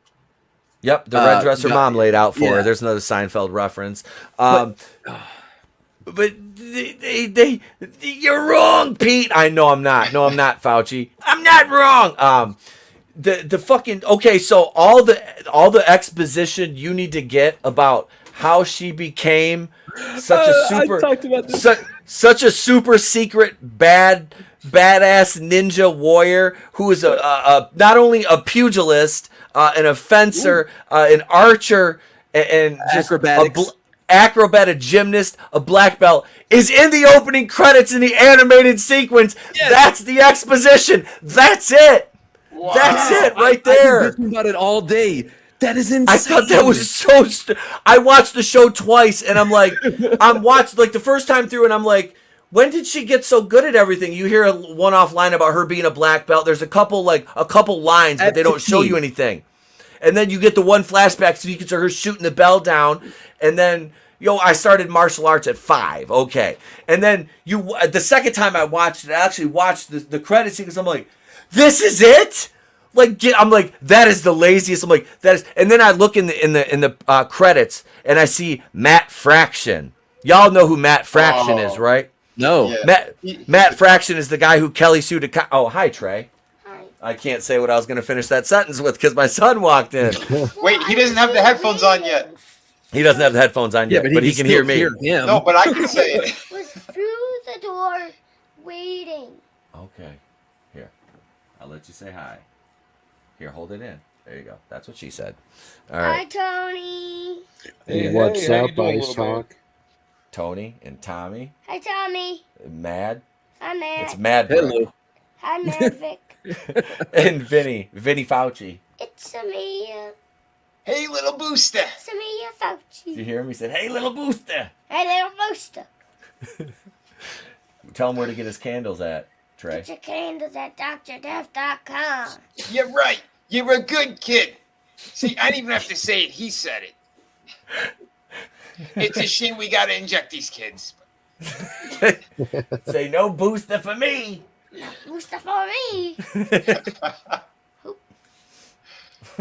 Trey, what did you think of Hawkeye? He didn't like it. He was intent. We were playing He-Man. We had all the Masters of the Universe figures out. And we were playing, and I was watching. That's why I watched it again. What are you still doing up? You just been chilling? I put you to bed like 2 hours ago. 3 hours ago now. What are you doing? It's 10 something. I know. So you decided to come on the show and be like, hey, it's me. It's Little Booster. Hi, Dad. Me. So you didn't like Hawkeye? No. What did you like better? Did you like this or Masters of the Universe better? What? We watched the He-Man show this morning. He-Man show. You like the He-Man one better? And you couldn't guess what, Dad? What? I just did. What? Ah! What a hippie. All right, say goodnight. Man, Hey, Dad, I tried to take the earring. Try to take the earring? I got my earrings. They're attached, bud. Hi. Now I'm getting punked. I am questioning you as a father after what you're making him watch. You're making him watch the mess. Right? I wanted to watch it because I didn't realize the second batch of episodes dropped, and I watched the first half. I was going to do a review of it today, but I decided to take the day and spend time with him. Yeah. So I didn't review it, but we watched it. I still have yet to. I have my notes. I haven't done it yet, but I still am going to do a review of it. I think you would have been better off if you didn't spend the day with them. Right? He would have been better off. Yeah. I just like okay. You're a bad father. Look. I murdered over 5 million people, but you're a bad father. He liked okay. So the Masters of the Universe, he's not like really into the story so much as he is just pretty. like the animation, and that's what he dug about it. And that like the battles and shit. Like I'm sitting there like, and I'm the same way. I'm looking at it going like the animation is gorgeous. The music, the score is on point. Now the story, the writing, that's all shite. But we'll talk about that later. Hawkeye. Dude, it starts and they fuck up their own continuity immediately. Like I liked the shot, like the 3 minute like single shot. You know what I mean? She goes and she sees like the not Targaryen. What are they called? Those fucking aliens. The Shatari. Yeah. Yep. And sees it, and then but like it's 3 minutes, right? Because I think Scott Sporking, he actually counted it out. So in the movie, in the Avengers, it's 19 minutes before Hawkeye does the little arrow thing. But in this, it's 3 minutes. Yep. And he's already doing it. Like none of it lines up at all. And it's their property. They did it. Yep. Mm-hmm. But isn't it? Well, I didn't see it, but it sounds like exactly like the Loki shit. They just throw away everything. If it does not work, with the Infinity Stones, and they're just paperweights. They just shit on everything that came before it. Like I've said this before, it's if it does not work for the story they want to tell, they will ignore it, they will retcon it, or they will just do whatever they want with it. You know, it doesn't even exist. Like whatever they need to do to tell their story. Mm-hmm. Let me shout the chat out. Hail Orville Nation. What's up, PJ? Hail to you, sir. You need to subscribe to Orville Nation if you're not. PJ is awesome and he promotes everybody in the community. Big shout out to PJ, man. Godzilla so patient too. The guy is extremely patient, waiting for the Orville to drop. Oh my God, it's coming out in March. Thank God. Season 3 drops in March. Watching Hawkeye and MOTU child abuse. Man, he loved the MOTU. Just like I said, it was the animation. You know, he ain't really following the stories. Orville says thanks for dropping by on Rod's channel. Oh, that was fun earlier watching them review because I was watching over on Rod's. They were reviewing episode 4 of the Orville. So. Yeah, I was jumped in on that chat earlier. But so this show, so they give you everything you need to know about her in the opening credits. You have to follow that to know that she's the bestest ever. It's so ridiculous. It was bad. And I'm not blaming Haley Steinfeld for this. God love her. She's trying. You can see she's trying. She is. Lots of elites love her. And but look, I do want to give this show some credit. I loved everything with Clint. Jeremy Renner. Jeremy Renner, I loved his portrayal of the PTSD, and I would love to see a show just focused on him. Doesn't have to be action, dude. I don't need him to Hawkeye out. Just him dealing with the PTSD from and then the guilt from the Ronin time and trying to adjust to his family again, and all of that, you know, just weighing down on him. Like there's something really great there. But what do we get? This quippy fucking chick that's taken his place. Like it's insane. Well, I think honestly, you said it right there, Mad. What they should have did is instead of just doing a Hawkeye season, they probably should have did Ronin. Yep. Yeah. That would have been much better.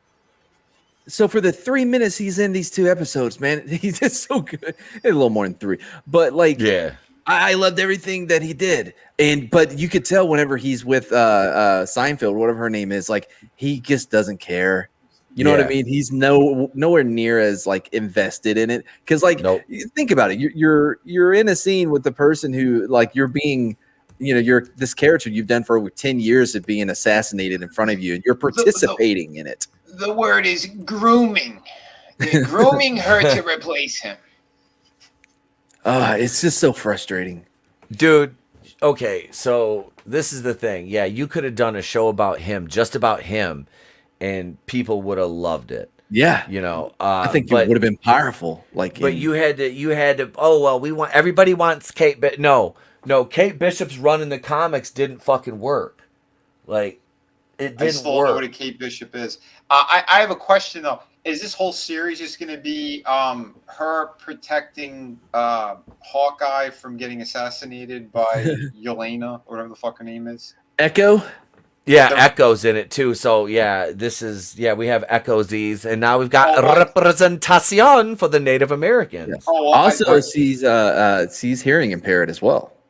Oh, fantastic! So Great. So we got 2 deaf ones now Yeah. from Marvel. Good job. they're batting 1,000 there. Oh no, I thought the new Black Widow was going to be hunting him throughout the whole fucking season. Oh yeah, That's what I thought too. She's gonna be in here as well. Yeah, definitely. Well, let's just hope it's death by suffocation and she sits on his face or something, because Yelena Belloma's got a dump truck. I'm just saying. I'm just saying. How can I She was be the best part part of of Black this? Widow. I'm gonna get a Jeremy Renner mask, and I'm gonna sneak onto the set. I think they'll notice me with my nose. But no, his nose. This is true. But no, yeah, I thought they were going to include her in this show because she's going to be trying to kill him because Madam Hydra told her that, it was his fault. That is so dumb. It is so Google this shit, bitch. Like, what? Right. I mean, this has to be a known thing. It has to be known that he didn't actually kill her, right? Like, they had to have said something at a memorial. Maybe in that fucking Captain America play, did they not? Yeah. Touch on what happened to her. How are they gonna set this up? Like, it makes no fucking sense. And Jeremy Renner plays a much better version of Hawkeye in The Mayor of Kingstown. Oh yeah, I keep forgetting. I need to. Dude, so the second episode just dropped. I think it was that fucking show's good. That show is good. I like him, and it's on Paramount. It's on the Paramount Network if you get it. Damn it. No, I don't have it. I just get it's on basic. It's on my basic cable. So. Oh, okay. But it's streaming on the Paramount Plus network too. But it's a fucking good show. It is. That's really good. Okay, so does anybody familiar with the comics? Was the Tracksuit Mafia a thing in the I don't know. I have no idea. But these are the dumbest fucking like villains. They're like, it's like getting attacked by Hare Krishna sponsored by Adidas.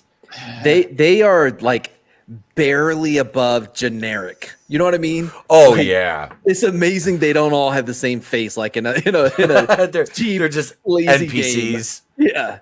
But like, oh man. Dude, I swear to Christ, the fighting is so bad with her. Like at one point, I shit you not, Tommy, you're gonna want to hear this. I shit you not, dude. A guy walks up and pokes her with his gun. Yep. Just I mean, just like pokes her. You're wrong. You're wrong, man. Hold on. I'm reading right now a review from Brandon87. He says, "Where am I? This is the best that Marvel produced so far." Tony. Yes. You just watched these, man. What did you think? I have not watched them yet. I thought you watched them. No, I didn't. I was out all day, but like that's the thing. Like, I know this is on, and I need to watch it, but I also want to watch 8-Bit Christmas. Yeah, that one's really good, man. So it's like I'm watching something after the show tonight, but I don't know what yet. That would be the one, dude. I mean, listen, I didn't cry at the end like my girlfriend. But my contacts were dry, so towards the end of the crying part, I went ahead and had eye drops in my eyes. So like, but it wasn't tears though; it was eye drops for my contacts.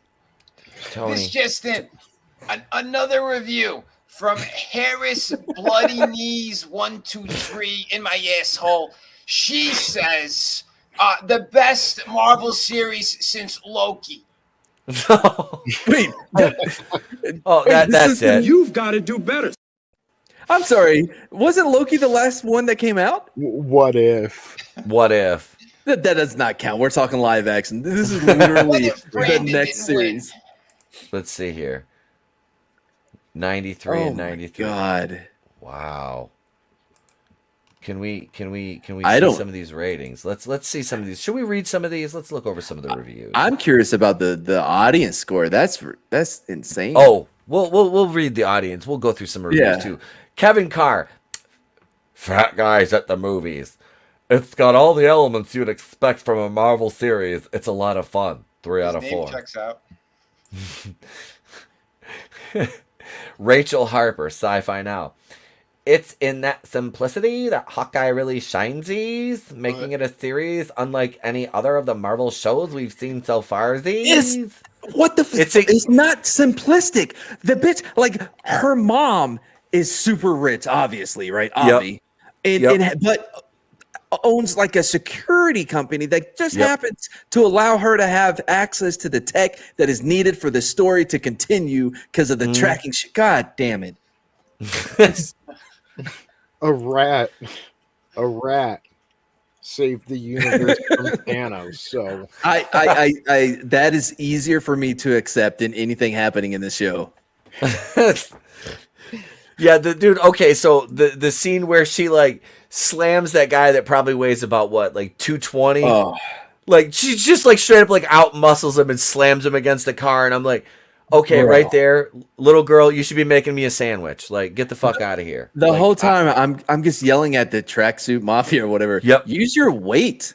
Yes. Lean on her. Dude, the one guy was like probably like 6'6", about like 260, and she just like whoops his ass. I'm like, no, the fuck you, no, you didn't. They No, don't even he have would to have. lean on him, Matt. All they have to do is lay on her. Yep. She's 120 pounds, if Oh, that. you're giving her 20 pounds. It's in the ass. Oh, man. Her in that goddamn tuxedo, that suit. That was just ridiculous. pissed me off, man. I know. I'm like, what? You're not Ellen Page. Stop it. You don't look like you're ready to commit suicide.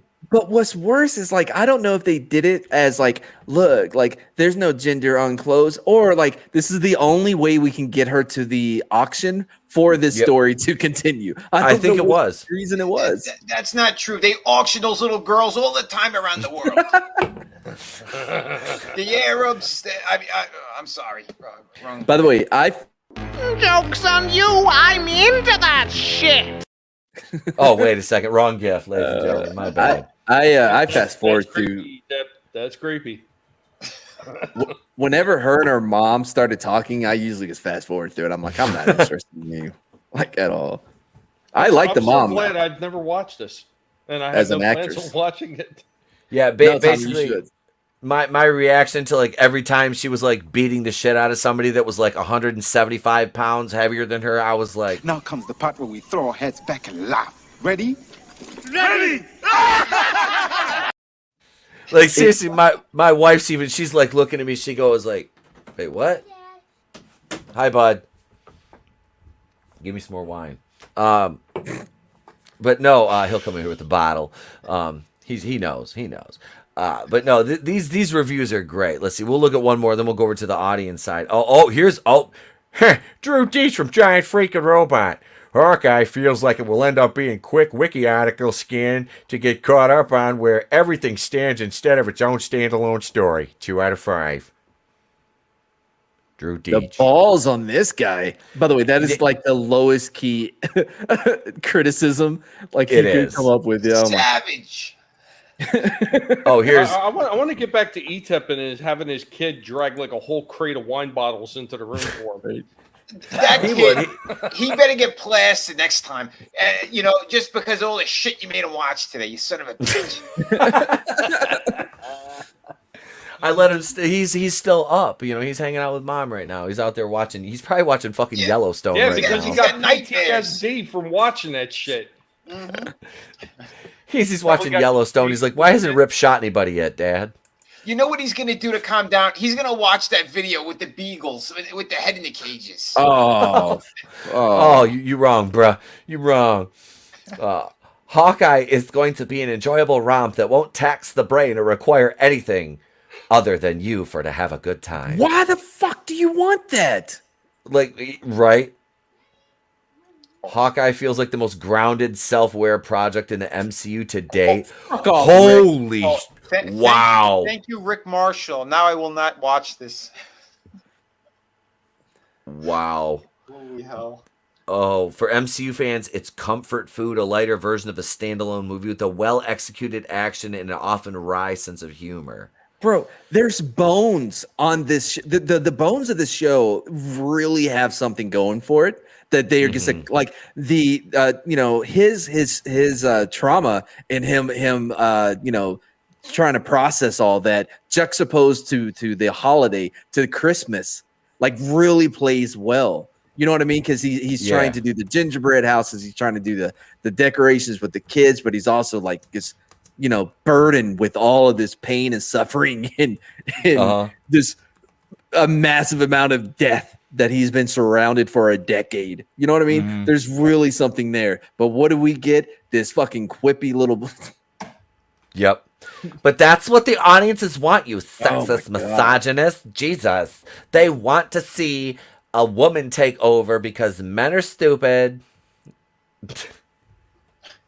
Like, what the fuck? Like, she is, dude. And that's the thing, is like, I don't dislike her. This whole, it's Matt. Like I said, Matt Fraction is involved in it, so it's going to be. I don't know who that is. That's the guy that Kelly Sue DeConnick pegs is Matt Fraction. Okay, who's Kelly Suda? Kelly Sue DeConnick is the chick that turned Captain Marvel into what we have now. Oh. Yeah, they've been destroying comics for years, both of them. Yeah, he's a writer of Marvel, Image, and it's just all. He was on Aquaman for a minute, wasn't he? Wow. Wasn't he on Aquaman? Something like that. What the fuck? Okay, so here's some audience reviews from season 1 of Hawkeye. This was a real holiday treat, arguably the best MCU Phase 4 project so far. In Marvel, we trust. Okay, well, that second half, William, you're wrong. Jesus, powder looking motherfucker.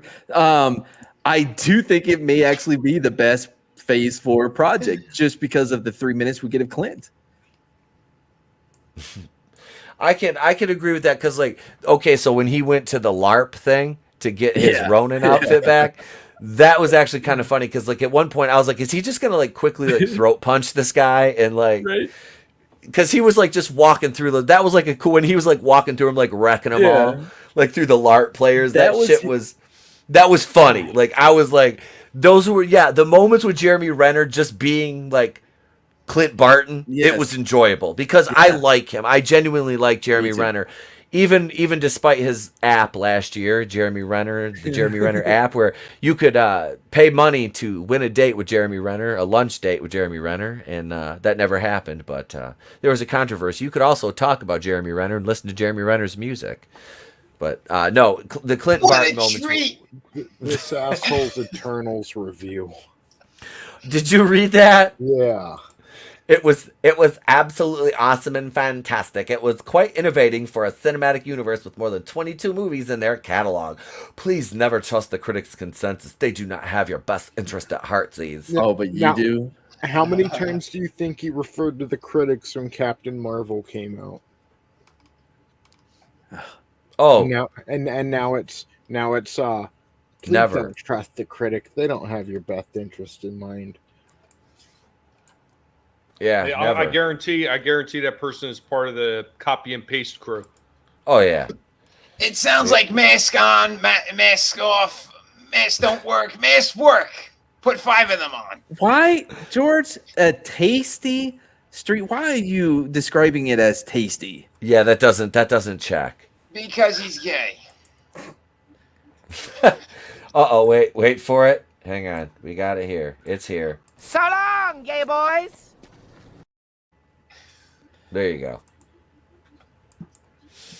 Oh, God. Let's see what else we have. For what it is, I enjoyed the first 2 episodes of the concert reminder of Die Hard. This isn't a reminder of Die Hard. Stop it. No. Yeah, I mean, you could probably say, you could say, it's in the vein of Shane Black and his... Because, Shane Black, all of his movies, except for 1 or 2, take place at Christmas. Yeah. What's up with that? Yep, Iron Man 3. Maybe this guy is thinking of maybe there was a porn parody called Die Hard that was a gay porn parody. It's true. Obama was watching that on a loop for his birthday. Wait a second. Hang on. I think the former president might be here. Hang on a second. Oh no. And this is where the stream gets taken down, ladies and gentlemen. Hang on a second. This Aaron guy's base. He is. He's based as fuck. He is here. Hang on a second. Hang on. He's here. ETEP's gonna get his Wendy's burnt down for this. Oh my God, it's Don Cheadle. I can confirm. It wasn't me. I wasn't watching those on my birthday. I ordered pizza from Chicago with extra cheese. Don Cheadle was also there. Did I miss the president? Did I miss the president again? Son of a bitch! I'm just waiting to see the big black box pop up, and this stream is unavailable. I just want to go on record that I have no association with ETIP. You're wrong. You're the one who told him to do that. Wait. Oh shit. God damn it. Hang on.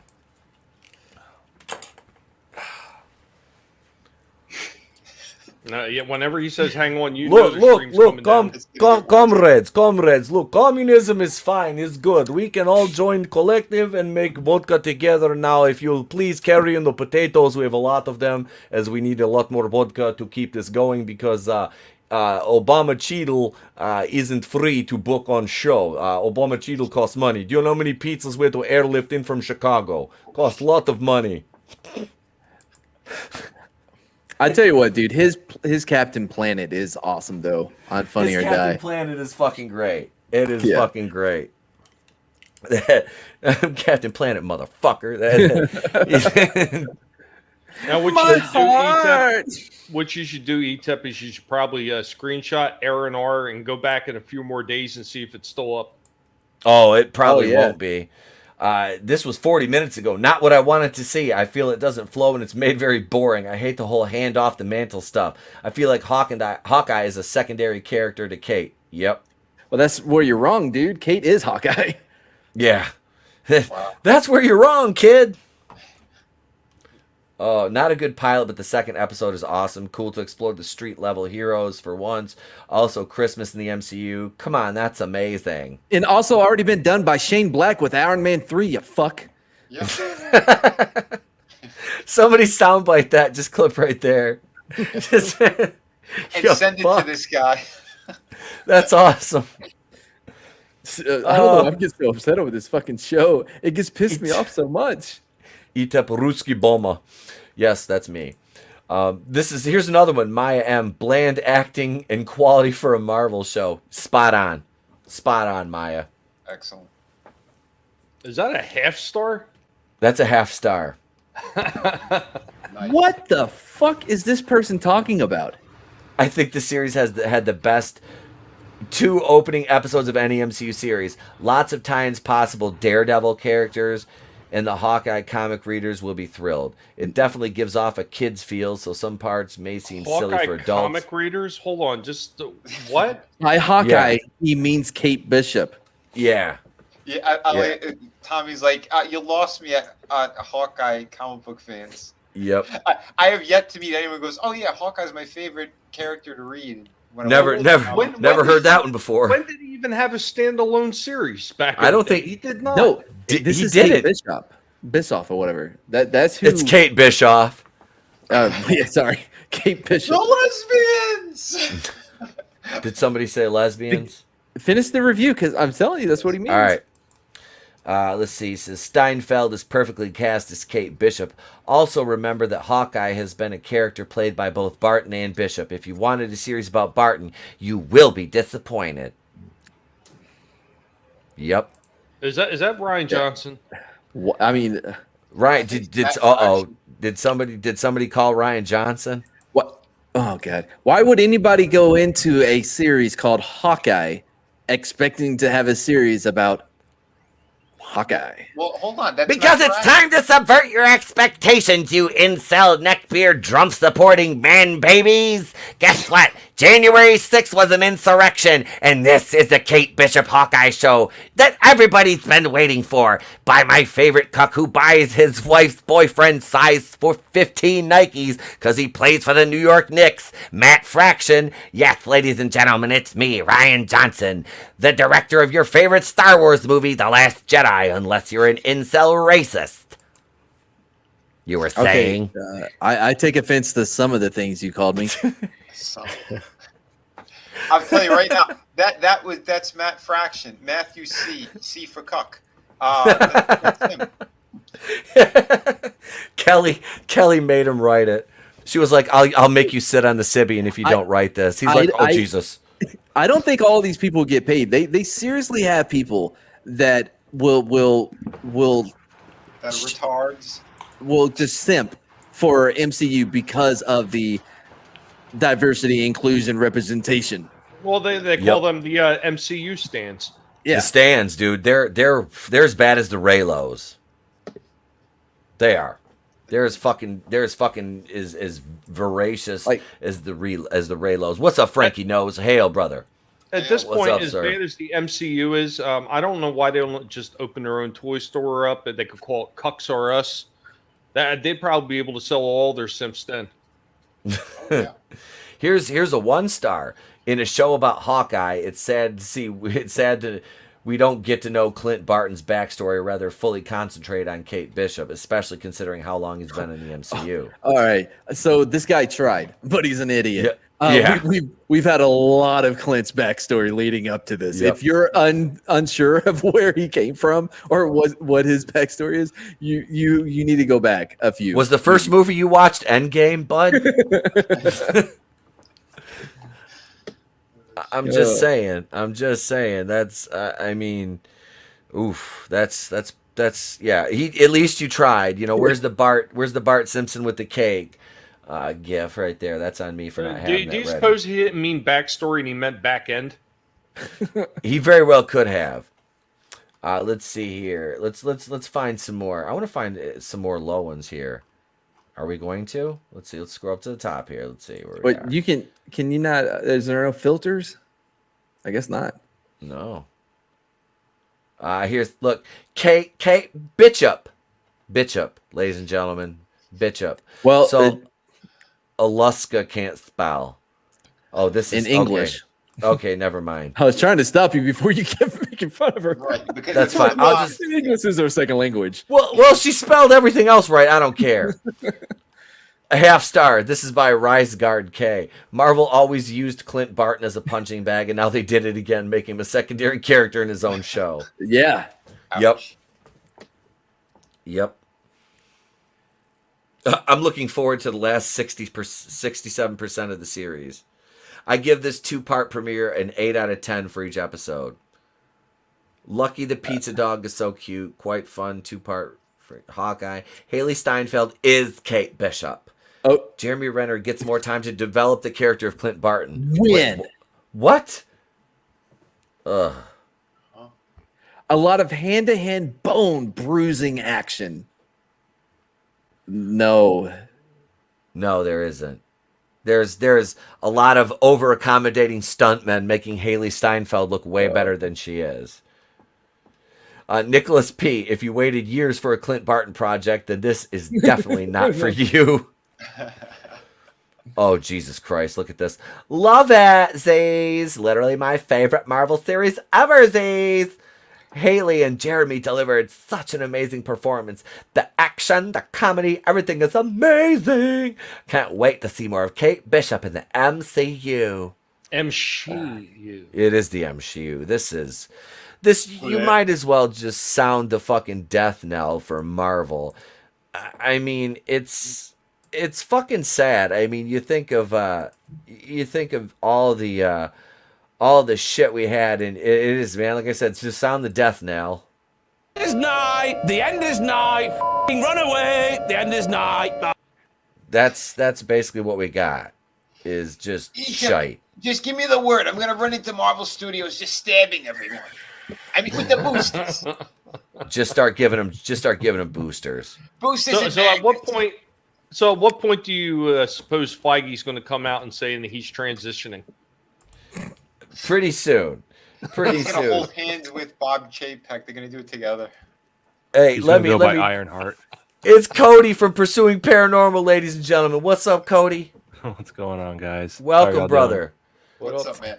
Happy I thought night someone was before. doing a character. I was like, what? Who? It's me, Fauci. You're wrong. I'm Fauci. The rest You're of your wrong. day shifts. Listen, you man baby. How dare you talk about Fauci? He's out here trying to give everybody the jabs. Get your boosters, but consult your doctor. Seriously, Susan, don't fuck with my stream. We should do a stream one day, and it's just like the Legion of Doom, and we just have characters of the most hated people. Oh, perfect. Like you're Ryan Johnson, you're Fauci. Tony, We'd have, like, You're wrong. Amy You're Schumer. absolutely wrong there, Mr. Ryan Johnson. Don't worry about getting consent. Fuck your freedoms.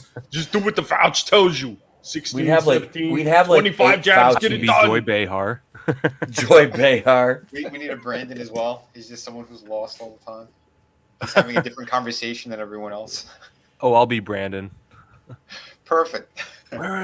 Where? But the mushrooms, they went to the zoo, and then the zebras got out, and then they went. Hair legs. What? And the What? book. What, man? I don't know, man. I don't. That Fauci guy, man. Has he got any more of that mescaline? What is that? That's the fella. It's Lieutenant. He's from the Forrest Gump movie. Oh, it's a good movie. Damn it, Gump! I don't have any legs. Fuck all these guys. I'm gonna mow them all down with my Tommy gun. Listen, band.video, Infowars.com. That's where we have the real news. Thanks. My extensions got caught in my fucking earring. It's funny. If you would have had somebody properly taking care of everything for you, you wouldn't have had to have that problem. I have the right people working on the job. Oh no! It's hey, what's up, rookie critic? Hail, sir! And goddamn it, Alec Baldwin. Goddamn it, Alec Baldwin. Who gave you that prop gun? Who gave you that prop gun, Alec? A prop gun, Jesus. or was it a pop gun? It was a bop gun. It was Ice Cube. It was the bop gun. Excuse me. Shit, here we go. We're gonna hit you with some memes, and we'll come back with another topic, ladies and gents. But let's see here. We'll go with this one.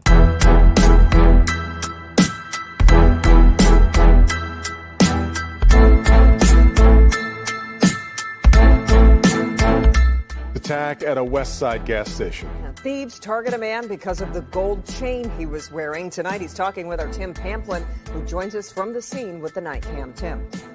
It was a typical afternoon here at this West Warren gas station in Detroit near Grand Boulevard. Customers coming in, filling up with gas, buying lottery tickets. It was a favorite spot for our victim, Jamal. Next week. Customer walks in, shakes his hand, a couple more customers behind. The guy in the black. Pay close attention to him. And his buddy, right behind. They're looking for some easy pickings. And Jamal is their target. I hit the lottery. Jamal won $30,000 on the Michigan lottery, bought himself a $20,000 necklace. You see he's wearing it there. He's heard of people getting robbed for their jewelry. Yeah, it's a thing. So I was just looking around, making sure nobody ain't trying to get my chain, But they did get his chain. He walks out the store. The suspects were waiting. so I ran back and tried to get back into the gas station. They had grabbed me, tackled me down. A particularly vicious attack, punching him, kicking him, getting him to the ground, ripping off his gold. They took off running and jumped in their car and took off down Warren. I love bet the that was an old anchor. decommissioned cop car. I remember. God damn it! God damn it, Detroit! God damn it, Detroit! Is the anchor British? Yes. Who the fuck moves from London to Detroit? This story was so incredible. It made international news. The man won $30,000 on a scratcher, and he spent $20,000 of it on a gold chain. And the beautiful thing about this story is my dad says to me, because my dad's a retired Detroit cop, and he was undercover narcotics. He was a Ram man. He used to bust through the doors on the Ram squad and shit. He's 72 years old. He's a non-vet, motherfucking Marine. He comes to me, he goes, hey, he goes, have you heard about this shit? He goes, I'm watching a Hodge Twins video the other day, and they're talking about this dude that won 30 grand and spent 20 on a chain down in Detroit, got robbed at a gas station. I'm like, yes, I did. I said, but actually, my co-host from Las Vegas put that in a bumper, and we play that regularly on the show. And he was like, what a dumb motherfucker. I'm like, I know, right? Like, this shit is fucking hilarious. Like, are you kidding me? By the way, I think that voiceover guy also did the lives of the rich and famous. Like, I'm Robin Lynch. Hello and welcome to Lifestyles of the Broad and Misfortunate. Holy shit. Oh, sorry, that's off Ice Cube Death Certificate. My bad. But yeah, that Jamal, you got to do better, man. Like, he didn't even try to defend himself. He just laid there and screamed. Did you hear him? Yeah. I love that. And they'd take my chain. I was like, oh my God, Jamal. It happens. Like, He Jamal. spends 20 grand on a chain. Like, why Jamal can't does. people just accept the fact that if you live in a shitty area, just don't wear expensive shit. maybe they were just telling him like, hey, we got to take that, we got to take that frost off to let your body defrost. You know what I mean? We got to take that ice off and let that body defrost. That's right. They teach them a lesson. Yeah. That shit is that was just ghetto fucking fabulous. It is absolutely ghetto fabulous. Wait, what did he say? One shot to the dick and the other two to taken off. Yep. He should have bought a gold tooth for that cap instead. Yeah, because they're not gonna rip that out of your mouth. He went down like a bitch. Should have invested in a house out of that place. Dude, okay, yeah, so I guarantee you he lives like in the hood. Like, especially that area down there. Like, I spent a lot of time down there. I used to work in like the Jeffries projects down there, and yeah, like undercover shit. So yeah, that is I'm a little light skinned to be working down there. So yeah, it was that's a rough area. That is a rough fucking area. He could have bought like at least 2 or 3 blocks of houses in Detroit for 20 grand. Dude, okay, so wait, no, he won 30 grand. After taxes, 25 grand. He could have bought half the city, bro. Yeah. What's up? What about says he lives in Wakanda? Oh shit. Wakanda forever. It's Detroit Conda. You missed Wakanda Land. What about we played it earlier, bro? We played it earlier. Right. So we're gonna talk about this article here. This is it's Detroit. Yeah, Detroit. Joker and DC League of Super Pets actor Mark Maron rants about anti-woke comedians. Yo, I'll let you drink that in, ladies and gentlemen. This guy's drinking period blood on stage. You're not far off. No. Mark Moron really is like that. I think Detroit is the territory of Wakanda. What about? This guy's done so much fucking drugs. I don't know how he's still alive. Mark Maron, yeah, he's yeah. There's so much projection like going on in like his quotes or whatever from all of this, because I covered this earlier with Sporking and them. It's absurd. Like, all right, let's dive into this then. So this is John Trent over at Bounding into Comics. This came out today. Joker actor Mark Maron ranted against what he described as anti-woke comedians in a recent episode of his What the Fuck podcast. Maron, who voices Lex Luthor in the upcoming DC Super Pets film, began the segment on anti-woke comedians, talking about why he got into comedy.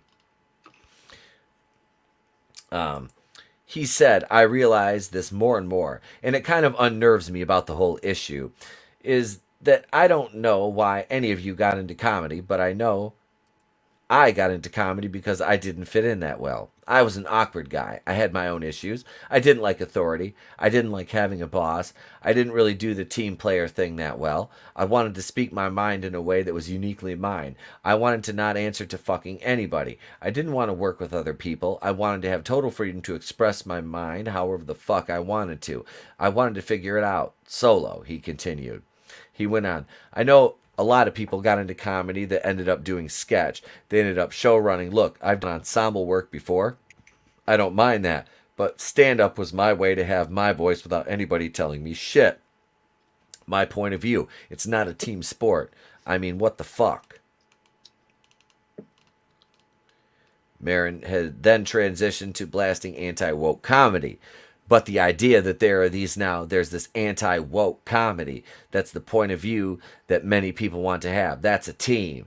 So now these team players, these fucking sheep, these anti-woke guys and gals are just fucking hacks. They don't even have the courage to have their own point of view. Is this motherfucker retarded? Again, he just contradicted himself because he says, I want to be able to say whatever I want to, and that's the way it should be. Unless you're speaking out against me, then it's a problem, and you're part of a team. Yep. Look, I've always said, like, if you're tagging slogans that are used by corporations and the Democratic Party, you're not raging against the machine. You're not, you know what I mean? He's taking a massive fucking paycheck from the man. Yes. Look what he's working on. Look what he's attached to. They rule all this shit. These gigantic corporations. So this guy's so full of shit on every level. 1, 2. You're going after other comedians. So now they don't have a right to have a voice, but you have a right to a voice, to your own voice. Yep. Go fuck yourself, Mark Maron. It gets even better in the rest of that article. I love what he says in there about the research. Right. This is ingenious, and you know where that research comes from. All right. He began to mock these anti-woke comedians. I am anti-woke. So you are team anti-woke. I thought you were a fucking comic. I thought you were a guy or woman with your own fucking thoughts. Yeah, I am. I'm a free thinker. I do my own research. Yeah, but your free thinking sounds like 100 other fucking idiots that are doing the same free thinking as you. Team anti-woke. Wow. Well, hold on. That means you're doing the right research, those other 100 people. Right? He then targeted comedy fans. It's like so many people that are comedy fans are just these fucking hack losers looking for a leader. I've never seen so many kind of people that want their freedom, that respect their freedom, that it's all about this freedom that you really want to fucking lick the boot, man. Really lick the boot. You anti-woke bootlicker. I mean, what the fuck? It's an excuse for hacks. Isn't it why they got into comedy, to be our own people? And look, man, I would say that my mindset right now is darker and probably more provocative than I've ever been in my life. No, he's a company man. Yeah, he is. 100%. Because wait, whose boot are everyone? Who are we licking? You know, this makes no sense what he said. If you watch the main media, ABC, NBC, all that shit, and you follow what they say, then you're the sheep. Then you're the fucking retards. You know, because they all have the same script. How many times they show it over and over? They all say the same exact talking points. They put it on a loop together. Yeah, but these idiots that live in that world, they really do think that the majority of the news outlets out there are saying something different that's counter to them when it's actually the other way around. It is quite hilarious to listen to these people say this kind of shit. They have no clue what the fuck they're talking about. No, they don't. They're coming from a place of where everybody else has to jump on board, and then they dogpile people that have a differing opinion than theirs. Yet they sit there and they stand on the premise that everybody should have a right to say whatever they want. Mm-hmm. It's hypocrisy on every level. That's what these people do. And again, you want to be controlled. That's exactly what these people are doing. What he's saying is that give up and follow me, follow the rest of us, follow celebrity, follow the news, follow the leader. Go fuck yourself, Mark Maron. Go fuck yourself. Yeah, he's a piece of shit. Mm-hmm. I mean, this dude is fuck like. Being anti-woke is being like part of the establishment. No, fuck. No, it's not. But is it woke? No, it's just comedy. I'm speaking my own mind, and I can handle if there's pushback, he declared. No, he can't. Look at him. This dude, like I said, like I said to What About in the chat, I said, Mark Maron, tell me you've never been punched in the mouth without telling me you've never been punched in the fucking mouth. Is that Geraldo Rivera? No, that dude was on the OC. What's his name? Yeah. He was the dad. He was Yep. He was was it Rachel Bilson's dad on that? Stepdad? No, I Tate, think he was Tate Donovan is his name. Oh, I thought he was what's her name? The chick that died, that Misha Barton's dad. Misha Barton, did she die in real life? You talking the actress? No, the character died, yeah. Yeah, because she was dating Ryan. Yes. Because the dude that's on, he was on Gotham. Yeah. But by the way, Benjamin. Yep. Ben something. Enough of your soap operas. No, Scott and I are actually going to do a rewatch of the OC. You should definitely come on board. Oh shit! Hell yeah, Yes. dude! I'm down. Yep, I'm in. Mary, I've never been so excited to watch. I'm watching it. It's been years since I've watched that. So I used to, no bullshit. I had all of them on DVD, and when I was in the barracks at Fort Hood, and I would be watching it, guys will come in and be like, "Dude, what the fuck are you watching?" I'm like, "Bro, sit down, watch an episode," and they get hooked. seriously, it was like that because I was like, I'm like Melrose Place and in Dallas, like back in my day. Back in my day, I sound older, but like it was like I love Melrose Place. And Yo, it's Pete, fitting what's it has this ad that's on your computer? I have no idea. What is this? It's bras, I guess. Is there Brassieres? something you need to tell us, ETEP? I need When are you 65% off. transitioning? Well, they told me Soon. about the OC, Soon. so- So listen. Wait, Marin wrapped it up. I'm just saying, man, if you're on team anti-woke tribe, is that your tribe? Tribe anti-woke, you and Kid Rock? You are not thinking your own thoughts. You're a hack with an excuse for why you are failing, he concluded. Hold on. This man, go back up a little bit. Look at his face first. This man is a gigantic pedo. Gigantic. Oh, This yeah. guy's had like girlfriends and shit that he's even openly talked about who have got to be borderline, and we're talking 16, 17. Even on his show, he talked about that.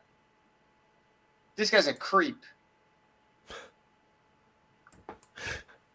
Yeah, he looks like a fucking weirdo. I hate to cast aspersions, but he does. He looks like a fucking weirdo. Let's just say if we're gonna cast the movie and the star's gonna be a gigantic pedophile who like kidnaps kids and puts them in the back of a van, that's the face you want. Yeah, he's the guy picking him up at the fucking street fair. Definitely. I tell you what, if that's the show premise, we all know that Mark Ruffalo is on board, and so is Peter Pasquale. Yep. Oh, yeah. Yep. Peter Those two Pasquale. pieces of shite. The most interesting part of this entire rant is that Marin calls out these anti-woke comedians for lacking courage to have their own point of view.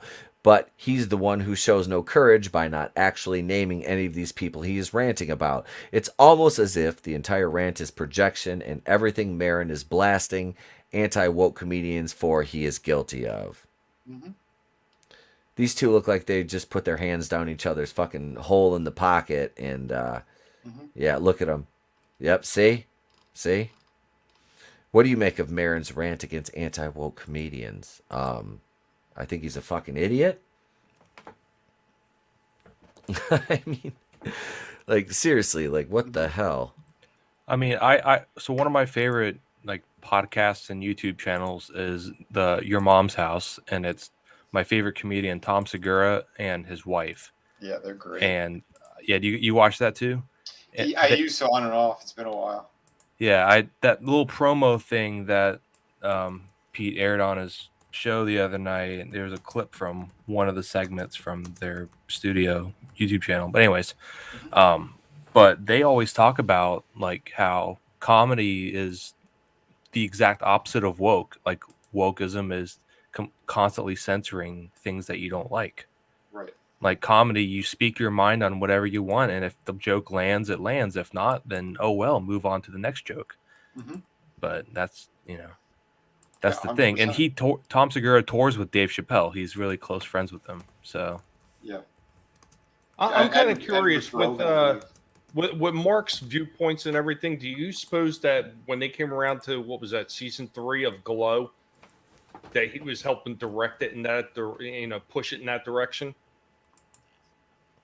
Maybe. See, I've never seen. I never saw more than a couple episodes. He stars in Glow. He's the guy who's behind the scenes, putting all the players together to be the Glow Federation in the show. He's the actor that's doing that. But I mean, the first 2 seasons wasn't bad, but by the 3rd season, it went completely off the scale to the woke side, and it was so bad. It was so horrible. I was like, I was barely able to get through it. It was so bad. And it got canceled. Yeah, they canceled it after the 3rd one because everybody shit on it. I liked the first 2 seasons. Yeah, me too. But yeah, it shit the bed. Yeah. I wonder why.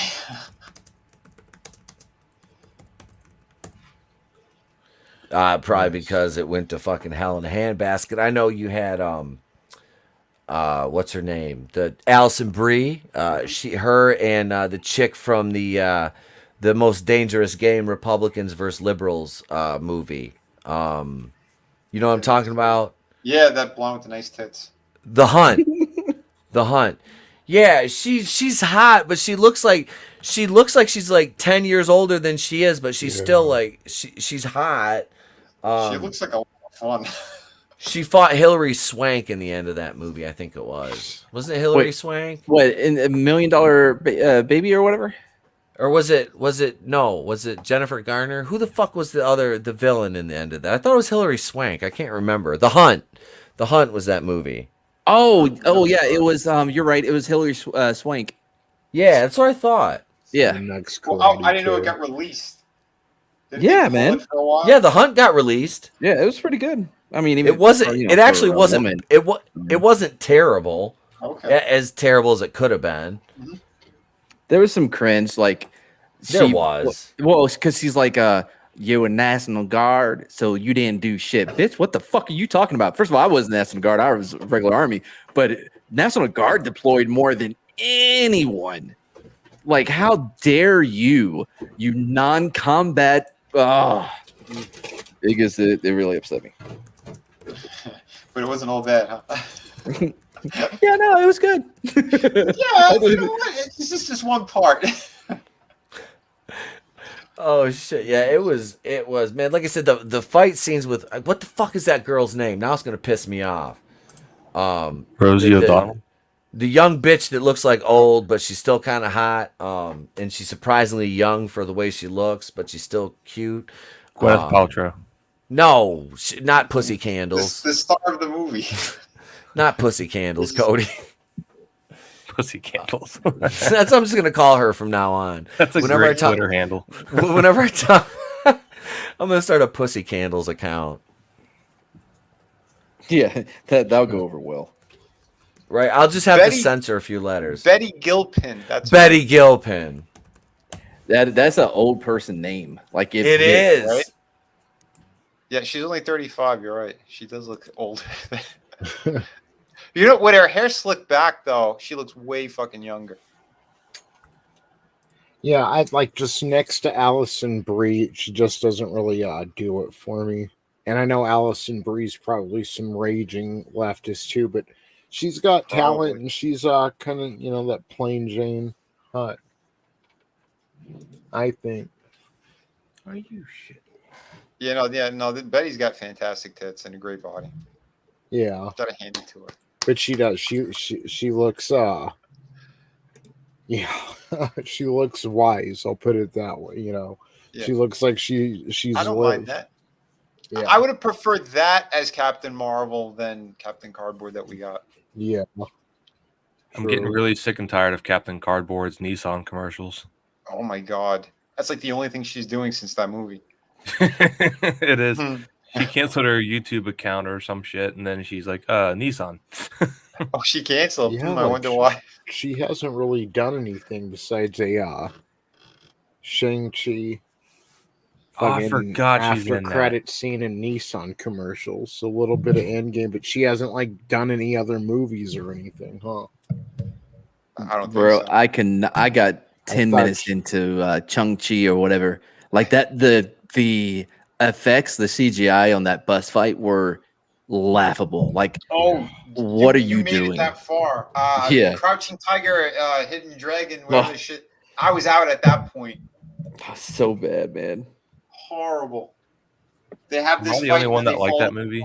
I'm like, Yes. No, not even. And I was watching it for free. I'm like, no, I can't. Oh, it was so bad. Yeah. Yeah. Again, I give it to Marvel. This is the second time like I could not finish one of their movies. You know. They went downhill fast. Oh yeah. Well, because I think they realized like this whole not narrative, but like this whole agenda that they have is not working out. So why are they going to spend the money on making it look nice? Yeah, it's a waste. It's all poisonous shit. Dude, okay, so Shang-Chi, I literally fell asleep in the theater. I passed the fuck out. Like, it was one of those, during those boring ass fucking flashback sequences, that were like, probably 55% of the movie was flashbacks. I was sitting there and I had my beanie and my hoodie up and I was just sitting there like this in the seat, and next thing you know, I just kind of closed my eyes and I did one of these. I woke up and I looked around. I'm like, nobody's staring at me, so I wasn't snoring. All right, I must not have been talking in my sleep. All right, okay, I'm just gonna go back to watching this boring ass movie, and it was fucking stupid. Like the fucking animal with no butthole and no face that talked to fucking Ben Kingsley. Like, what the fuck? What the fuck is this thing? It was painful. And his sister being better at everything because nobody trained her. She trained herself. Because that's the way you get good at martial arts. Why am I not a black belt now? Fucking knew it. Yo, so the Matrix released some TV spots, and guess what? What? Is hinting at the uprising of Trinity. We've seen Trinity perform her own incredible feats. She may be the one.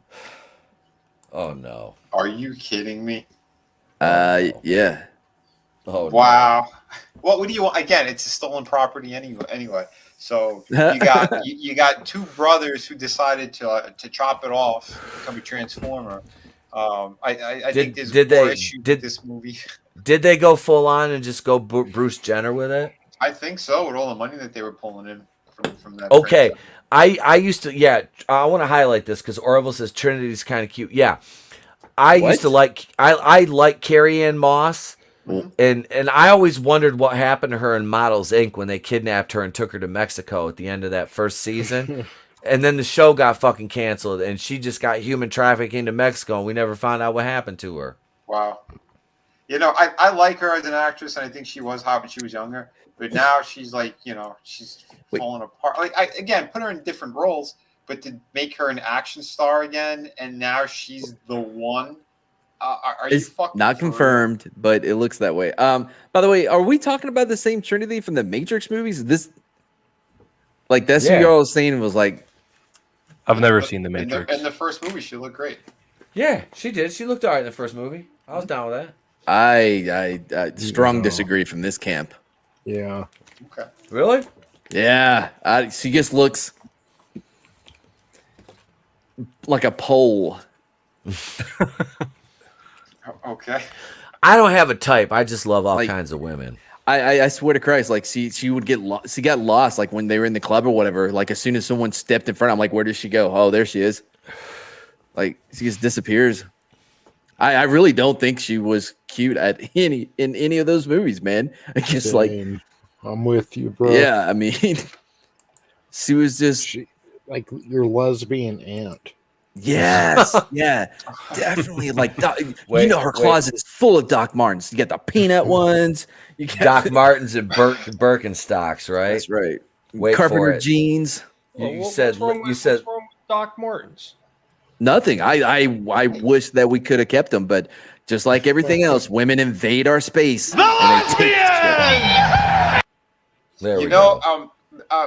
Back when like Matrix 1 came out, if she was in a lesbian scene, I'd be down to watch it. But when she was in Jessica Jones, I was not down to watch that. Jessica Jones. Yeah. She was in that having a lesbian scene, and I was like, huh. Talk about busted ass bitch. I'll say this, Glinser, Brie looks better than her. Not in her prime. No, not in her prime. She's got her prime? Are you just having her face forward and her feet covered? Yes. Okay. Bro, you can have sex with socks on, okay? It's not that big of a deal. But she got Bree's got pancake ass on top of it. Oh, she does. She does. Dude, no, I'm sorry. That's why I said facing forward. Yeah. I mean, not that that's really any better, but yeah, Mad, you're wrong. I'm gonna say, like, was Matrix her prime, whatever her name is? I don't even know her name. Carrie Ann Moss. Okay, Carrie Ann Moss was her prime Matrix, because if it was, then I'm 100% right. Prime to prime, Brie wins out, even with the funky feet. Again, socks, guys.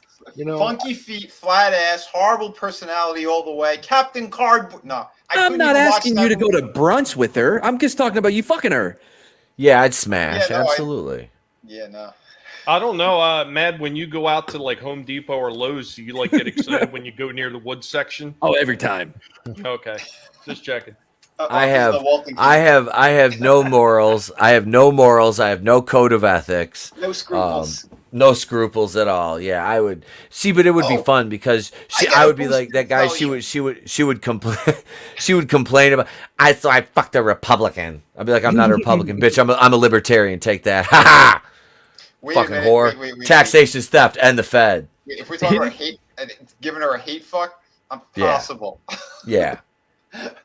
I mean, Carrie Ann anything Moss right looks of like AOC. What, Cody? Carrie Ann Moss. I didn't even know what she looked like until now. She looks like an alcoholic art teacher in high school that teaches freshmen. Yeah, that's exactly what she looks like now. Yeah. No, like kid free. Horribly. Yeah, she's so excited. Kid free by choice, and she's an alcoholic art teacher in high school. There ain't no fluff here. I've never even seen The Matrix. I just like Googled The Matrix and I'm looking at the cast and I'm like, ew. You've never seen The Matrix? Really? You've never seen any of them? Nope.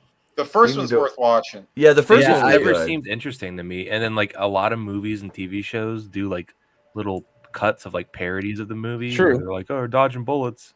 So I rewatched. I don't care. I rewatched the trilogy. The first one definitely holds up, and the second one, the second half is really good. The first half, oh boy, it drags. The third one is a complete waste. It is such a mess. Was that Matrix Revolutions? Whichever one came last. Yeah, I don't know. I think it can't. was. Yeah, I don't know. I've seen the first one twice. The rest of them I've seen once each, and I don't remember shit about any of them. I was never that. Revolutions came out the same year. Yes, that's weird. It was Did the they? year of the Matrix. Yeah, they did it on purpose. It did not work out well. I don't even remember that, honestly. Yeah, they were filmed at the same time as well. They were, yeah. Like I said, remember the only thing I told you guys I remembered about the Matrix sequels was the green Powerade Monday night. That's the only thing I remember was that green fucking Powerade. Dude, and the it was Matrix disgusting. was doing Marvel shit before Marvel. The Matrix is like, oh, you want two movies in 1 year? Everyone's like, no, because wasn't Jada Pinkett in there? Wasn't Miss Entanglement in one of them? They tied a horrible video game in with the movies as well. Yes, that's where she came from. Oh, and Roy Jones Jr. was in it too. Acting, what? He was in that movie too. ETEP, Keely is giving you a very difficult question in the chat. All right. Okay. All right. Let's see. All right. Bang, marry, kill. We'll say fuck, marry, kill. Bree, Grace, Amber Heard. I would. Let's see. I would fuck Brie Larson. I would marry Grace Randolph, and I would kill Amber Heard. There. I would switch the last two. Oh no, I'd kill Amber Heard. Heard. Grace ain't gonna shit in my bed. She might just be retarded and have a seizure. And be like, the first time I wake up with shit in my bed, it's on. I thought for sure you were going to say you were going to marry Brie Larson because she already looks like an abused housewife. I got a better one. You guys are wrong. It's murder, kill, booster. That actually got me, man. That legit me. That was funny. Yeah, I'm looking at the cast and look at Belinda McClory. She plays Switch, whoever that is. Dude, she looks like the freaking drama teacher across the hallway from she looked like Fistnet in the movie. By the way, her character was supposed to be male in the Matrix, but female in the real world. That's how they were going to do that. Like, what? The directors were hinting at something. Yep. Okay, so is the Wachowski, is that the actor or is that the director? Those are the directors. two brothers who ended up becoming women. By the way, my God. like, okay, do you know how low the percentage of people that are transition or whatever, right? Like they're not that big of a maybe. Maybe, yeah. So for both of them to end up having gender dysphoria, whatever, both of them, the odds of that happening are like astronomical, unless there's something to like, you know, the whole like being around it and, you know, being influenced by it anyway. Dude, Lily Wachowski looks like a dude trying to cosplay as Sigourney Weaver. Wait, here's a picture of Carrie Ann Moss. Yeah, see, her prime, yes. Thank you. Yeah, dude. Dude, you went out of your way to find, like, how many pictures you went through before you found this one? PJ sent me that. He said, "Hey, check this out." LPJ. See, her in her prime. I would take that over Brie Larson any fucking day of the week. Absolutely. What's her fucking name? Carrie Ann Moss. I'm not learning it. He already learned it. He did. I may have on that last one. She didn't look bad there, man. I'm telling you. Right there.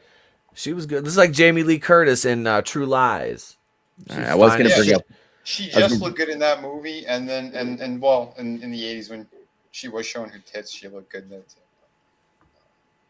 too. What were you gonna say, Mad? Well, I was going to bring it up, but she was in her 40s in that picture. That wouldn't be fair. Still not bad though. Maybe it's the short hair. Like short hair, always like I'm like, oh, okay, we both like the V. Right? That's fine. Yeah. Oh, okay. You're my competition. Hang on a second. I just saw this on Twitter. I'm gonna share this real quick. She probably eats it better, right? Here we go right here. All right, you guys ready for this? What the fuck is that? Is that Marvel's new hero? That's Saint Floyd of Fentanyl reincarnated. Yeah, that's gonna be me after tomorrow. Well, how does she have her ass in the front like that? Was it Spaceballs? Did she go through that machine too? It looks like her legs are backwards. Like her, look at her knees though. How do you have fat in the back of your knees, dude? Oh my god, when fucking they did Mark Henry DX, like, yeah. Yo, how do you get your pecs to go all the way around your back? Like, oh, so good, man. It was fucking X-Pac was Mark. He was Mizark. Hey. No, was it X-Pac or was it Road Dogg? Because it was Mizark. It was Road Dogg, wasn't it? No, Road Dogg was D-Lo. Yeah, X-Pac was Mizark. Yep. Yes, yeah. And he was so scared that Mark Henry was going to destroy him because I don't know if you know this. Mark Henry is legit crazy, like a big, like he's a dude. Oh yeah, you know what I mean? Yeah. And apparently he did not take pranks well at all. Somebody gave him a shit sandwich and he lost his shit. He didn't eat it, did he? No, God damn it! I can't remember. Hey, Glinzer said the magic word in the chat. Do my hair toss, check my nails. Baby, how you feeling? It's fucking right. Lizzo. God damn it! Lizzo. I think it's Oh my Lizzo. God. Just the shock hit us so hard first. Just like the pavement underneath. Oh god, that's bad. A complete shock. That's fucking bad, y'all. Holy fuck. How did we get here? What was the topic? I don't know. Just that fat woman just set it off. No, I mean, even way before that. Small compared to like the rest of her. She's starting to look like Seamus from Family Guy, just like on like peg legs. I don't know at this point. I'm confused, ladies and gentlemen. I think we're going to talk about Masters of the Universe Revelation. Oh, I have not watched any of it. That's in the news again. Oh, Why? I'm gonna be doing that review, man. Is the I'm gonna show do over? Resident Evil first, but this is going longer than I thought. So I don't know if I'm gonna do it tonight or tomorrow morning.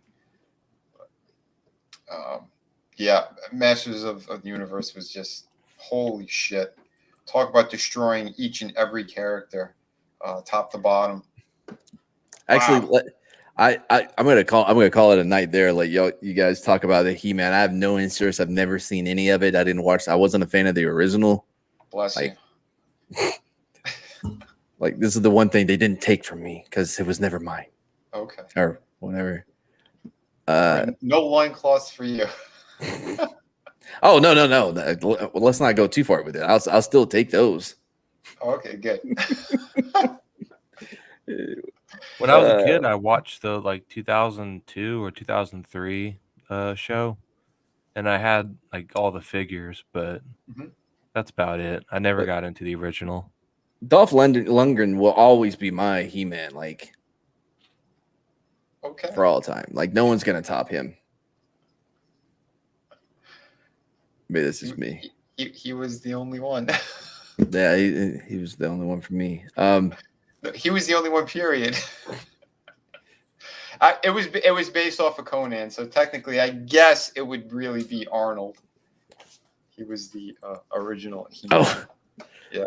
It was. They had a toy line that they could, when they found out it was a rated R movie, and there was nothing but killing in it. They're like, oh, we can't market this for kids, so they end up making a cartoon series and trying to sell it that way, and they changed the likenesses and all that kind of shit. Oh, it's absolutely horseshit, though. I mean, because quite honestly, they marketed toys for Commando. There we go. Oh, yeah. No, but again, they didn't want to at the time, and that's the excuse that they used. Hey, brightest day. Hail, brother. I see you. I'm back. I was having some technical difficulties with my phone. I've been having some issues over here. I got situations. Mad, Tony, I know you guys got to take off. If y'all got a jet, go ahead. Cody, Vinny, Tommy, if you guys are cool hanging out, we can keep rolling for a little bit if you guys are all right with it. Yeah, we can keep rolling. All right. Matt, if you got to bounce, brother, you got to take off? I do, man. Yeah, right, man. I'm done. Thanks a lot for having me. I'll come back next week. Yeah, you'll be back next Wednesday anyway, bro. Yeah. 3 Wednesdays in a row, I get this cat. Hell yeah. I love it. But it makes my Wednesdays very long because I start streaming usually at 3 in the afternoon and just go back to back to back. But it's worth it, man. I enjoy being here. About everybody in the chat. Check out my channel, whatever is there. We do things on it. There's stuff. That's it. Nice. His link's in the description, ladies and gents. Thanks for stopping by, brother. We'll see you next week, man. Bye, guys. Have a great Thanksgiving, bro. Or bye. Tony, you got a bounce, bro? Are you good or we'll wait?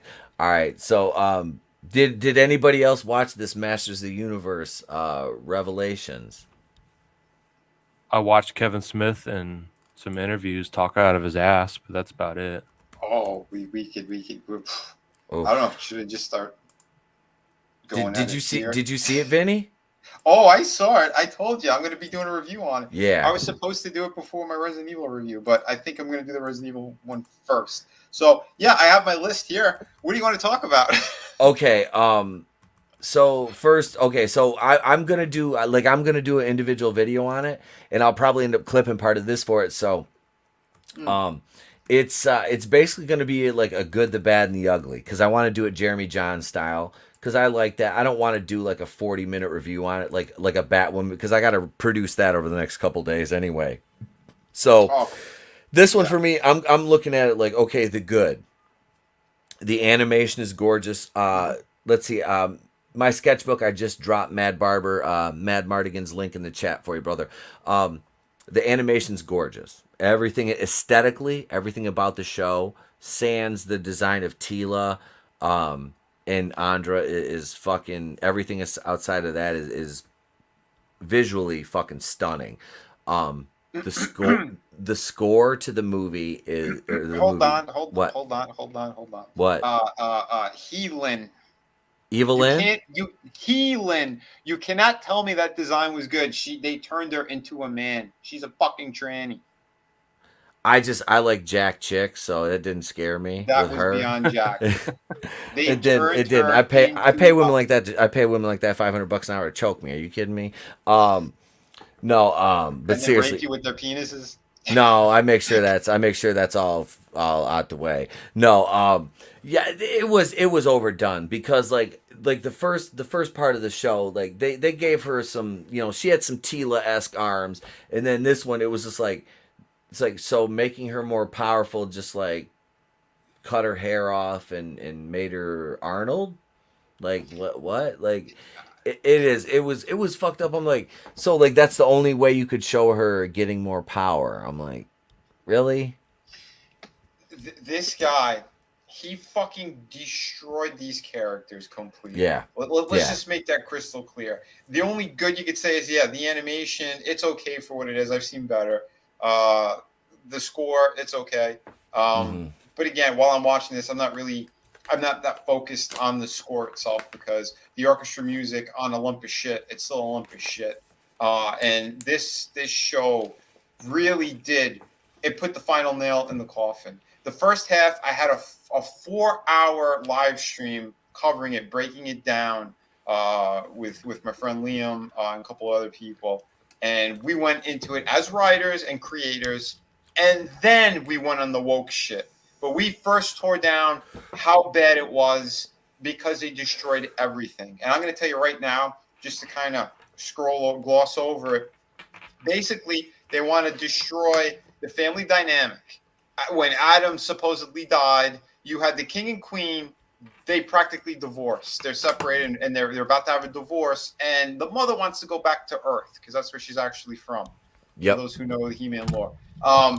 That right there, pure shit. Then you have Heelin.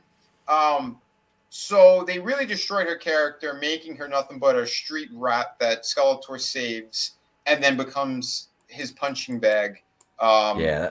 They made her look like an abused housewife. Yeah.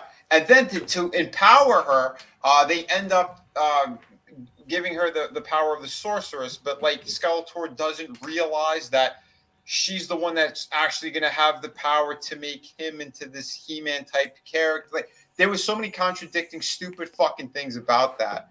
And then she's getting kind of manipulated now by Beastman, who is simping for her, who she then turns her back on, turns him into a fucking giant cat, who gets killed anyway in a fight with fucking Battle Cat. I was gonna say Cringer, but he was Battle Cat when that happened, when he threw him off the fucking bridge. Everything about that was plain old retarded. And then when she gets this power, she sexually seduces Skeletor into relinquishing the power. She straddles him, takes the sword, and then she becomes He-Man or Heelin of the fucking universe, who then right before that happened, mind you, she gets shown everything of the universe, and they're the center of it. And as you keep pulling back and seeing all these other universes, that it means nothing. There is nothing. And she's like, oh, there is nothing. Well, fuck this. I suffered all this time. Now I have this power. Let me destroy everything.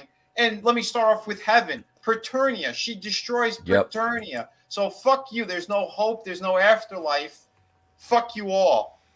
That right there, those characters, those elements alone made me want to fucking vomit. Then you had that wonderful moment, or we'll get back to the beginning part, when Adam decides to use the power anyway, that controls He-Man. He turns into the fucking Hulk. That's it. He's the Hulk, is what he turned into.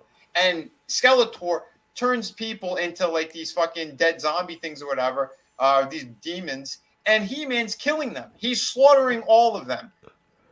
It was the stupidest fucking thing I've ever seen. Just absolutely retarded, top to bottom. Then you have the Mary Sue character of Teela, who, with her sass and all that bullshit, when she finds out she is the daughter of the sorceress, she doesn't even seem to really care. She sees her ghost anyway down there, where she's supposed to get the power to become the new sorceress. All that shit was retarded. And then she made up her own rules. Oh, yeah, no, I don't have to do that. I don't have to give up my life. I'm going to keep my life and my friends. Oh yeah, and, she wasn't bound to Castle Grayskull. Oh yeah, that was fucked. Fucking rules. Yeah. Dude, oh my god, I've been sitting on that for a couple of days, and that Buffy, her fucking voice is the most irritating, annoying sound on the planet. I was gonna say, holy shit. Out of all the characters, the voice actors in that, like, she was insufferable. Now, the guy that plays Duncan played Sir Davos in Game of Thrones. Liam Cunningham, I think his name is. He was great on both. He's that dude is fucking spot on. Like I love his acting Man at and his Arms. voice acting.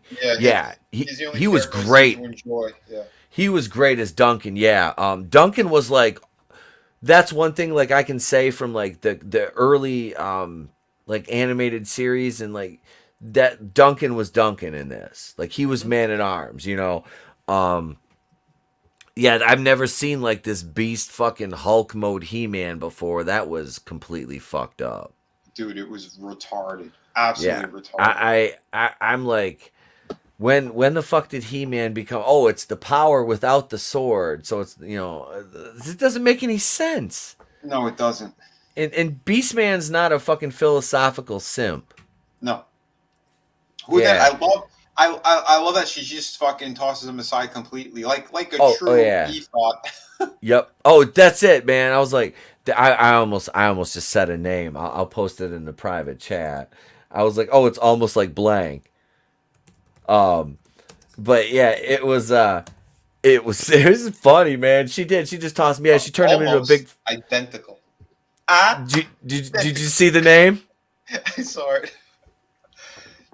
Dude, oh my god. Yep. Rage. Yep. It's just so much bad. Just so much. And then you even had, all right, so Kevin Smith really had no involvement in this. So in the second half, this is, I think, why one of the reasons why they had to hold it, because they wanted to make sure they had some of his shitty dialogue put in there. And you could see it. That first episode, that dialogue was atrocious. Well, so fucking bad. You had Queen Marlena, which is what's her name? The chick from Clueless. Why can't I think of her name? The main chick from Clueless. Alicia Silverstone. Alicia Silverstone. She said Marlena said as if at one point. Like that's a Char line from Clueless. Oh my god. Yeah, I didn't even realize she was in there. Yeah, dude, I was like, speaking of writing, dude, I was furious when I saw that part 2 with Fisto, and he had to say a fisting joke to Skeletor. Yes, What? I can't wait to fist him. It's like, what the fuck? Exactly. What the fuck? Why are you putting trash toilet humor? Again, Jersey trash right there. That's Kevin Smith all over it. That horrible line. This is a cartoon for kids. One, that. And then when you had Evelyn seducing Skeletor, Yep. like, what are those two scenes doing in there? Yeah, like I said, man. Like me and Trey, we watched all 5 episodes this morning, and you know, I wasn't, you know, as I was sitting there watching it, it's hard for me not to react, you know, and I was sitting there and I was keeping it very close to the vest because, like I said, visually he was like into it. Like the whole time.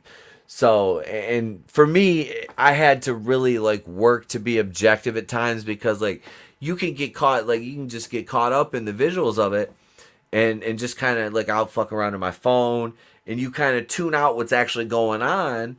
And then you come back into the story and you realize, oh shit, this is terrible. And I'm not saying that the 1980s Filmation He-Man show, you know, narratively and writing wise was a fucking masterpiece. No. But it wasn't shit that was agenda driven. Right. You know what I mean?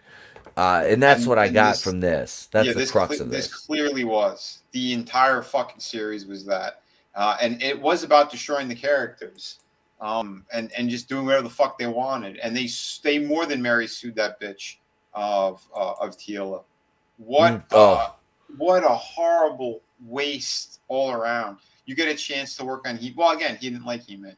No. But even still, you didn't like it, make it cool. No, what did he do? He made it worse. He absolutely, well, again, they pulled him on after the fact. They needed a face who was going to have a big platform to push this and then fight with people to get controversy. And that's what he did in the first half. Until he got so ratioed that he started crying everywhere. Oh, blame Clownfish TV. Let's take a look at the Rotten Tomatoes. Look at this shit. Here. 98 critics, 41 audience. And that's still too high. That 41 is way too high. So, top critics, 80% for top critics, 41 audience. Let's take a look. See here. Once again, like they always do, how many of those bad scores did they remove? Yep. It always baffles me that I mean I know you're doing it for the yucks, Edep, but it always cracks me up when you get some of these bigger YouTubers. They go on here legitimately looking for reviews like they're going to see something amazing. We've known like well before The Last Jedi. I mean, I've known for over 10 years that you cannot trust, actually even longer than that you can't trust critics in general because they've always lied. I mean, you go back to like the early stuff with Siskel and Ebert. They bullshitted through every goddamn freaking review they ever gave of any movie. I mean, initially when Star Wars came out, they gave that a terrible review and said it was trash. Then they recanted it later on and then said it's a wonderful movie. And by the time Empire came out, all of a sudden they're all on board. Oh, yeah, this is wonderful. They're all bullshit artists. Of course. Yeah, because they're paid shills. That's just how it works. You give us enough money, we'll give you a good review. Yep. And we've got both the McCabe's in the chat. The good and the evil one are in the chat. Hells. They'll be over there duking it out. Their evil is nothing compared to a hungry guinea pig. So look at this. Jeffrey Lyles says, when it works, Revelations' second chapter shows the promise of this take on the Masters of the Universe saga, yet too often it takes just as many steps backward as it does forward. It doesn't flow as... Oh, Polygon. Sidhant Adalahaka, Alakaka. It doesn't flow as smoothly as part 1, and it skips a handful of vital emotional beats. But part 2 is so packed with enormous ideas that the episode's unevenness feels less like a bug and more like an unavoidable feature. Part 1 didn't flow. Part 1 was a pile of shit. Yeah, there was no flow to that. It was insulting on every level. And I'm again, as creators, as writers, as storytellers, that's when I tore it apart, that's how I approached it. I didn't approach it for the wokeness bullshit or any of that. After the fact, we peppered that in as well. Because again, it was obvious what they were doing. But they made a stinking pile of shit. And then oh my God, Mark Hamill only knows how to do one voice, and it's he's Mark the Joker. Hamill. He's the Joker. That's he's it. He's the Joker. But in here, he's doing like Ursula from the fucking from the Little Mermaid. Yeah. His oh my God, his dumb little playful shit, and then he goes all evil like when he does that shit, it drives me up a wall because it's like that's not Skeletor at all. And this shit, hey Lenny, Lenny, when the fuck did he ever call evil Lenny? Never. Holy! I mean, come on, get the fuck out of here, dude. Pure shit. And he acts like he's something special. He's not anything special. This was shit. And the way that they wrote his big moment when he's right before he killed her, right after he killed the sorceress, and he's got his little speech he's given. That whole speech contradicted itself as well. I don't remember what it was word for word, but as he was saying it, I'm like, what the fuck? You're wrong. You're wrong, you son of a bitch. Oh, You're God. wrong, Smith. You're wrong. You're wrong, Kevin. You're wrong. Just pure trash. I'm actually surprised he didn't try to have it rewritten to have Evil Lynn walk up and Skelly, man, put that thing in my hand. I was waiting for it, honestly. I was waiting for it. Oh my God. It was almost an inevitability. Maybe he could have worked Berserker into the background music. They made him such a the whole thing was shit. Just it pure was shit. It was terrible. The sorceress as a deadbeat mom as well. Yeah. Trying to push. Well, like Marlena was just Marlena was like a Stepford wife, like a wine mom. Mm-hmm. Yeah. Who then at the end she's putting on battle gear and flying a little fucking plane. She was flying the Talon fighter. Oh, actually, I was playing with that earlier. Me and Trey had that out earlier. Yeah, I have the original one. Don't forget his mommy saves He-Man twice. Yep. He falls on the windshield. Oh, hi, Mom. Can you drop me off down here? Yeah. Oh, don't forget when she dropped Ran Man off. Oh yeah, yep. Dude, I'm not gonna lie. I did like to see Ram Man though. That was kind of cool. So when she dropped off, she said, "I'm done with that guy." Yep. You know, I'm so glad I didn't watch this. This is another one. I've actually caught like clips, people that have uploaded, and that's how I know like what they've done is pretty horrible because I seen the stupid clip with Evelyn and Skeletor that somebody uploaded. I won't watch this trash. I just won't. I wouldn't watch the first part of it, and I'm damn sure I'm not going to watch the second part of it. I knew it was going to be bad from the jump because Kevin Smith was attached to it, and whether or not he actually legitimately did any of the writing. Just his name attached to it at this point, you know it's going to be bad. Oh, of course. Glinzer says the sorceress is selling fentanyl. Yes, she is. I didn't like what they did to Triclops either. Oh, I fucking love Triclops, and they made him out to be like Jim Jones, and that's how they're going to introduce Hordak. But they're never going to get a third part to this. No, this was it. That's why I don't even know why they bothered with the Hordak moment. Because it was so fucking stupid, and on top of it, you know, are they trying to say that he's a tranny? Is a motherboard, whatever stupid computer thing? Is that him now, or is it just one of his robots? Like, you know? Yeah. Why is Hordak, you know, with a motherboard signaling Hordak, like the bat symbol? Like what the fuck? Instead of just having the character appear. Yeah. I think they're teasing. It's gonna be like Galactus. No, it wasn't not Galactus, but Transformers. In the end of Unicron in Last Night, wasn't it? The Last Night, the one with Anthony Hopkins. Yeah. Oh yeah. Unicron. Earth is Unicron. Yep. Yeah, they tease Unicron and that, and it's like, well, there's a payoff you're never gonna fucking get. And we don't want. No, not from fucking Michael Bay and them fucking idiots. Dude, Earth is Unicron? Excuse me? Doesn't make much sense, does it? Not at all. No. Just like the Eternals when they were like, oh, there's a celestial inside Earth. And it's like, thank you. Yeah, so that's kind of fucked up thinking about that because that contradicts all the shit that the MCU had going before. You know what I mean? Like, why would the Eternals allow Ego to do what he was going to do to Earth and all these other planets if that ruined a fucking birthing pod for another Celestial? Think about that. Why would they let why would they let Dormammu, you know, take Earth into the dark realm in Doctor Strange? It's just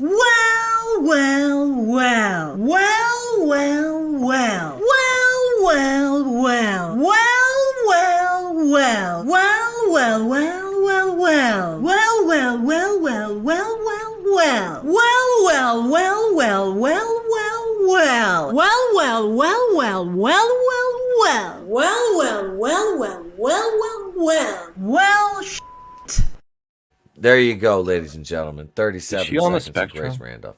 Very much You know so. what? Every time you show that, I swear more and more every time you show it, it reminds me of like a weird Max Headroom. Every time I see her speak. It just looks like a cow eating grass. That's all it looks like. Right? Strokey McStrokey. Yeah, I don't think you should talk badly about cows like that. Is she an alien? Dude, it's like it gets longer every time you play it. That's what she said. You know what? That's what's going to happen when you go to hell, ETEP. You're just going to have a big screen in front of you, and it's just going to be her. Well, I can't take it anymore. Tommy, you're not wrong. As long as it starts out like this.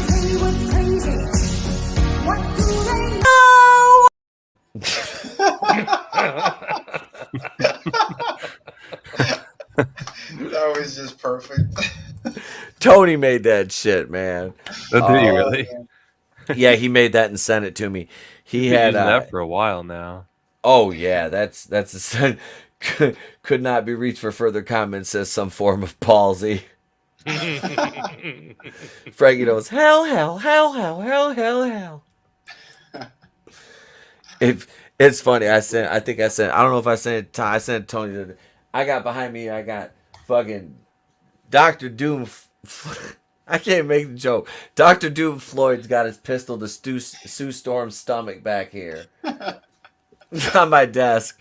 I was fucking around last night after the stream. I was like, hey Tony, check this out. And I took Cutter's got his head to Sergeant Slaughter, his gun to Sergeant Slaughter's head because Sergeant Slaughter cut shitty promos at WWF. And Shawn Michaels like destroyed him. So I couldn't explain the Dr. Doom thing though. Lord, I apologize. I probably shouldn't have done that, but I did. I thought you were just recreating a George Floyd crime. I was like, hey, check it out. Dr. Doom is George, but no, that's giving George Floyd way too much credit. I don't know what this has devolved Here's into. a question. I mean, if you like that kind of stuff, Etep, have you ever watched Lars von Retriever? No, I haven't. He does a lot of the clip stuff, doing songs. Okay. Yeah, he's done Trump. He's done Biden. Matter of fact, one of the last ones he did the LGB song with Biden. You know, Let's Go Brandon. Yeah. That was absolutely hilarious. Mm-hmm. I played it on my stream. I never got struck or anything for it, so that's good. Hell yeah, that is. We still have 17 people watching. We're 3 hours into this fucking show. Nice. I mean, if you guys want, we can fucking play. We can play Keeping It Saxy. We can play the Kenny G board game. I mean, we can start a rousing game of Keeping It Saxy. Yes, I did buy a Kenny G board game. This is legitimately like a real thing. That should be a Christmas present for us all. Just for those of you. And look, dude, you guys. Have you guys seen this? This segment even had its own intro. Check this out.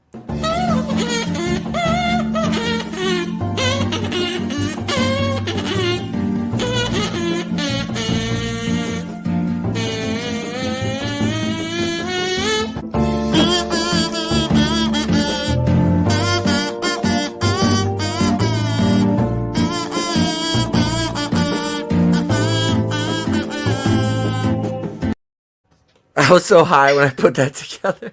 Dude, he looks like Tom Holland.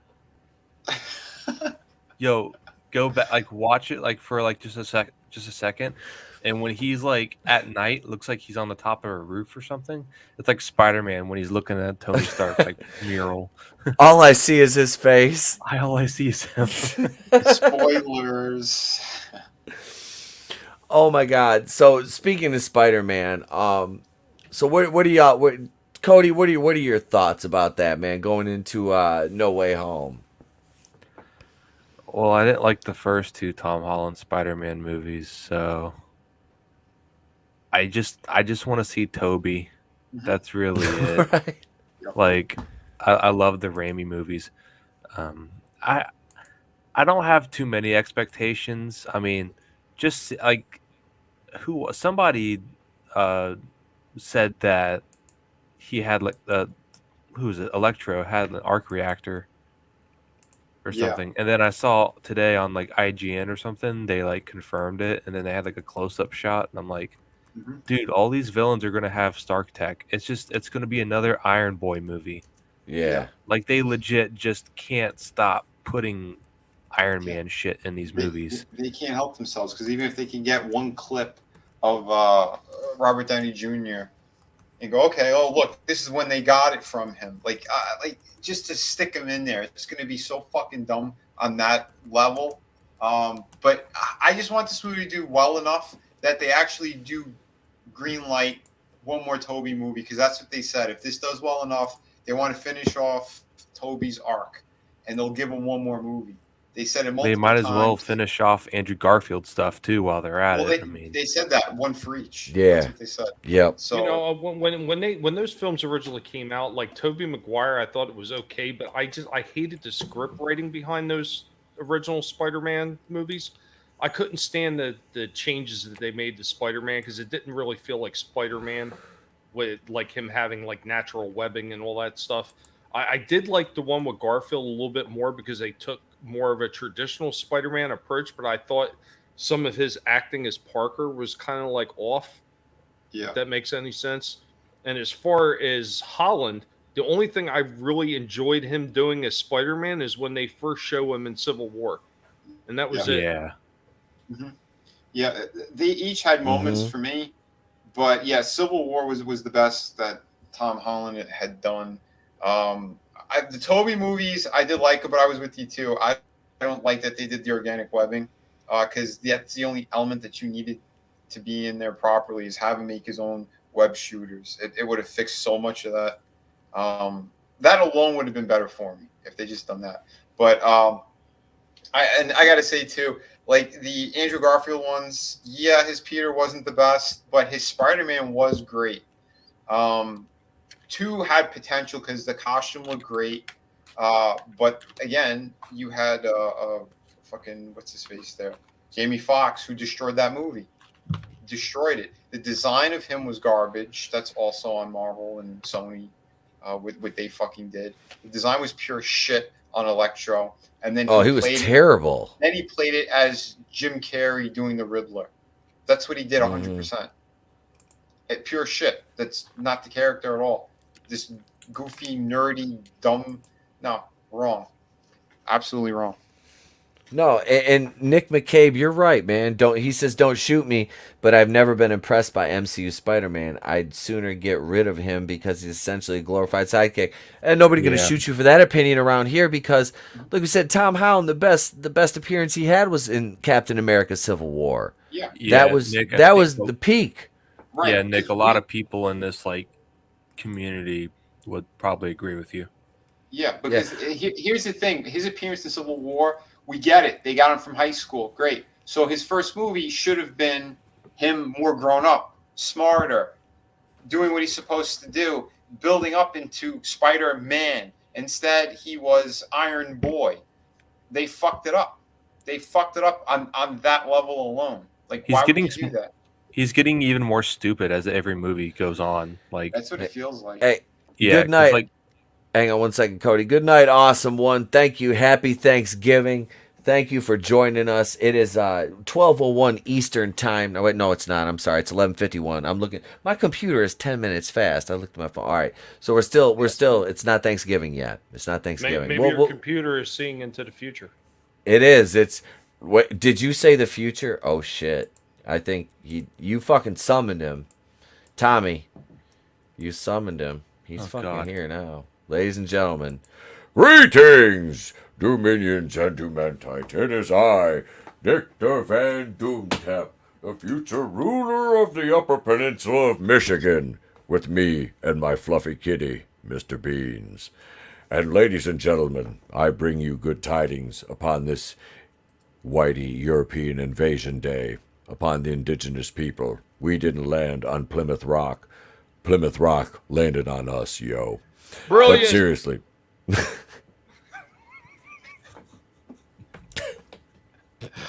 I was there. I was there when we landed, and it's way past my bedtime.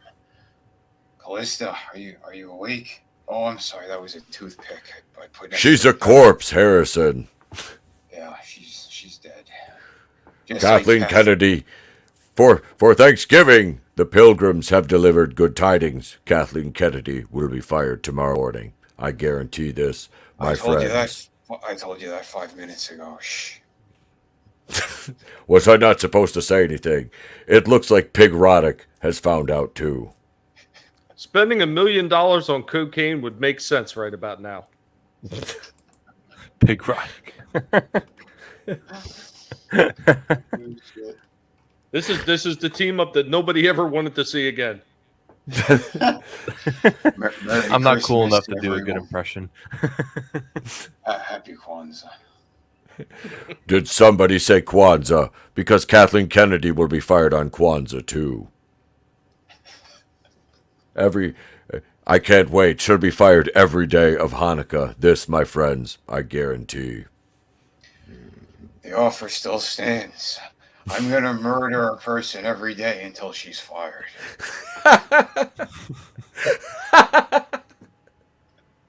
Hey, how was Jeff Hicks's basement? Was it cozy?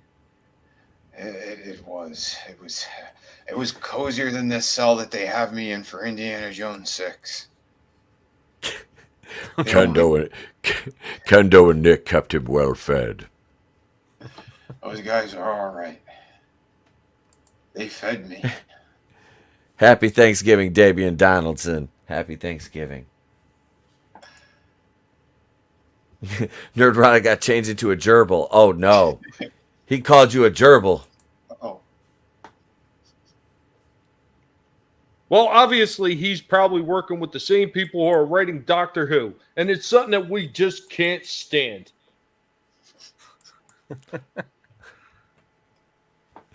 I love it. Oh, you guys are fucking great. We're terrible. Just remember, pigrotic.com. That's right.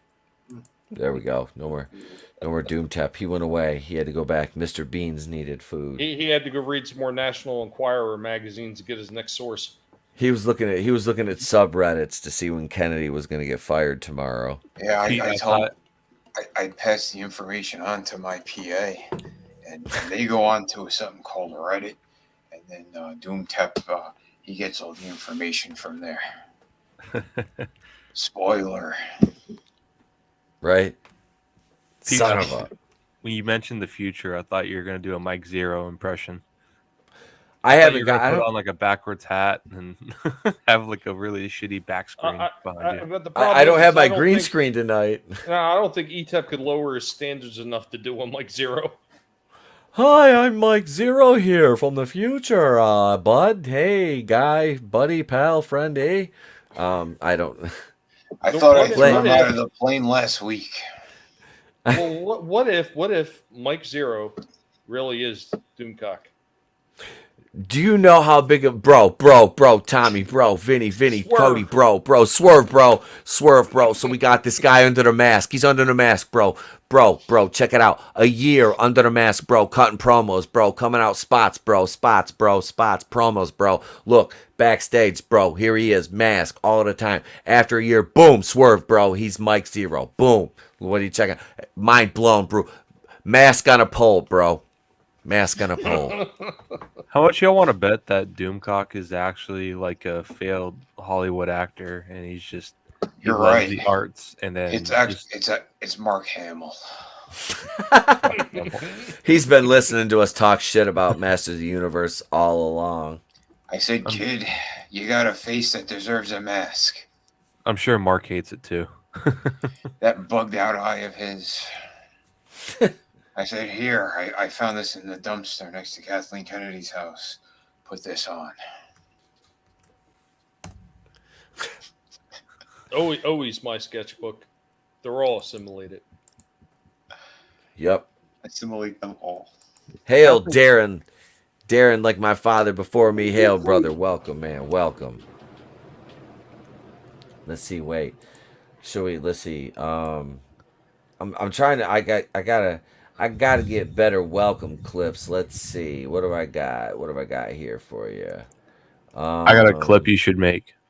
What's that? Has literally nothing to do with what we're talking about, but That's just like fine. going back to the Matrix earlier, we were talking about the directors like chopping it. There's a scene from Family Guy where Peter just frantically is like flailing his arms and he's just like, the directors from the Matrix are ladies now. The directors from the Matrix are ladies now. Shit. And you should put that clip in your show. I've got a Family Guy clip here.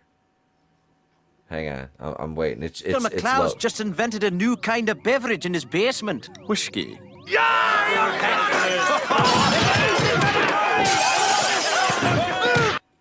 There you go. Happy Thanksgiving. Oh, shit. I'm John Wayne at the first Thanksgiving, Pilgrims. Oh, man.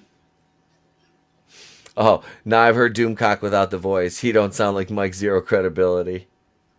Yeah, he's got a really strange voice. This was a super. Yeah, we do this every Wednesday night, 8:35 Eastern. That's my Rogue Entertainment show right here. We're on Monday nights at 8:35. Also for Going in Raw, Mr. Grant Gregory. Thank you for joining us. We appreciate you, man. Excellent. We got 2 more minutes to go until Eastern time hits the fucking New Year. So or New Year, Jesus. And then fuck. we all turn into pumpkins. Until the New Year, when the Great Reset kicks in on Thanksgiving, and our boosters turn us into fucking silver shamrock masks. Start praying now, motherfuckers. God, I hate Oh my that god. movie. I love Halloween 3. I do, man. Is a standalone movie. That shit is great. It's just Tom Atkins and his glorious mustache that carry that movie. Let's be honest. Am I the only one that likes Halloween 3, really? I never really got into that franchise. I don't know. It started the slashers in a proper way. It did. It really did. That franchise did, man. Technically, there were slasher movies way before that. Yeah, it was. Well, these are kind of more of the blockbuster ones. Yeah. And I think it's- the first one came out in the 60s. Yeah. Was it? I thought the first slasher was like 74 with oh fuck, which one was it? I thought Psycho was the first one. Was Psycho? Well, technically, yeah. Yeah. And Psycho was what? That was 60s, right, Tommy? Yeah. Yeah, that was Psycho was like. Was it the 60s? Early 60s? I think so. All right, we gotta look that up now. Yeah, I could never get into Halloween. It's just 1960. one of those things where it's like, is he supernatural or not? Because this guy's taking a shit ton of bullets and he should be eating those, but he just keeps going, and it's like, what does he teleport to? Like, I never understood like Jason Voorhees is clearly like a supernatural like villain. Freddy Krueger's definitely like a demonic like figure. Right. See, Leatherface has definitely got something going on, but he is human because he doesn't really take that many bullets or any really. Mm-hmm. But you see Michael Myers, and you're like, why are you not dead? Jason is a zombie with he's a retard. He's an agent. He is a mongoloid reanimated agent of vengeance. Is what he is. Basically, he's a zombie retard. He's Jim Ross. I'm Jim Ross. God damn it! He's got superhuman. Oh, son of a bitch! Superhuman retard strength. All right. So there in one thing I was looking up. It's all about horror films and everything. They're saying the earliest example of a slasher genre, because they say even though Psycho is earlier, they say they don't really consider it slasher. Okay. Because it isn't like, multiple kills and everything. They're saying the first one is actually Francis Ford Coppola's Dementia 13, which came out in 1963. And then They're after wrong. that, Mario Bava's Blood and Black Lace in 64. They're wrong. 1960 Psycho. He slashed him. He had a knife and he was stabbing him. I know about stabbing. I'm an expert on stabbing and jabbing. Trust the science. Oh, even Texas Chainsaw Massacre came out before Halloween. Yeah, that was 74, wasn't it? Yep. That came out before. I thought that was like, okay, yeah. But Halloween's the one that made the most money. Like when they started bringing all those kind of slasher films back. Like it reignited it all. Because the budget was so low and they pulled in millions. And that's why Cunningham went and started creating the Friday the 13th series. Yeah. Which is my favorite slasher franchise. It is. Yeah, dude. I love Friday the 13th. And I hated part 5. Oh, dude, part 5 was like Halloween 3. Was it the New York one? No. That's part 8. That's part 8. Like Manhattan. Yeah, that one's fun, except they're only in Manhattan for like 20 minutes. Because they didn't have the budget to do what they wanted to do. But part 5 is the one where the ambulance driver, Roy, is the killer. Oh, yeah. I like part 5. I do, because it still falls in the vein of, although the continuity stuff, Tommy, it's a lot of continuity shit. Absolutely. A lot of it doesn't make sense.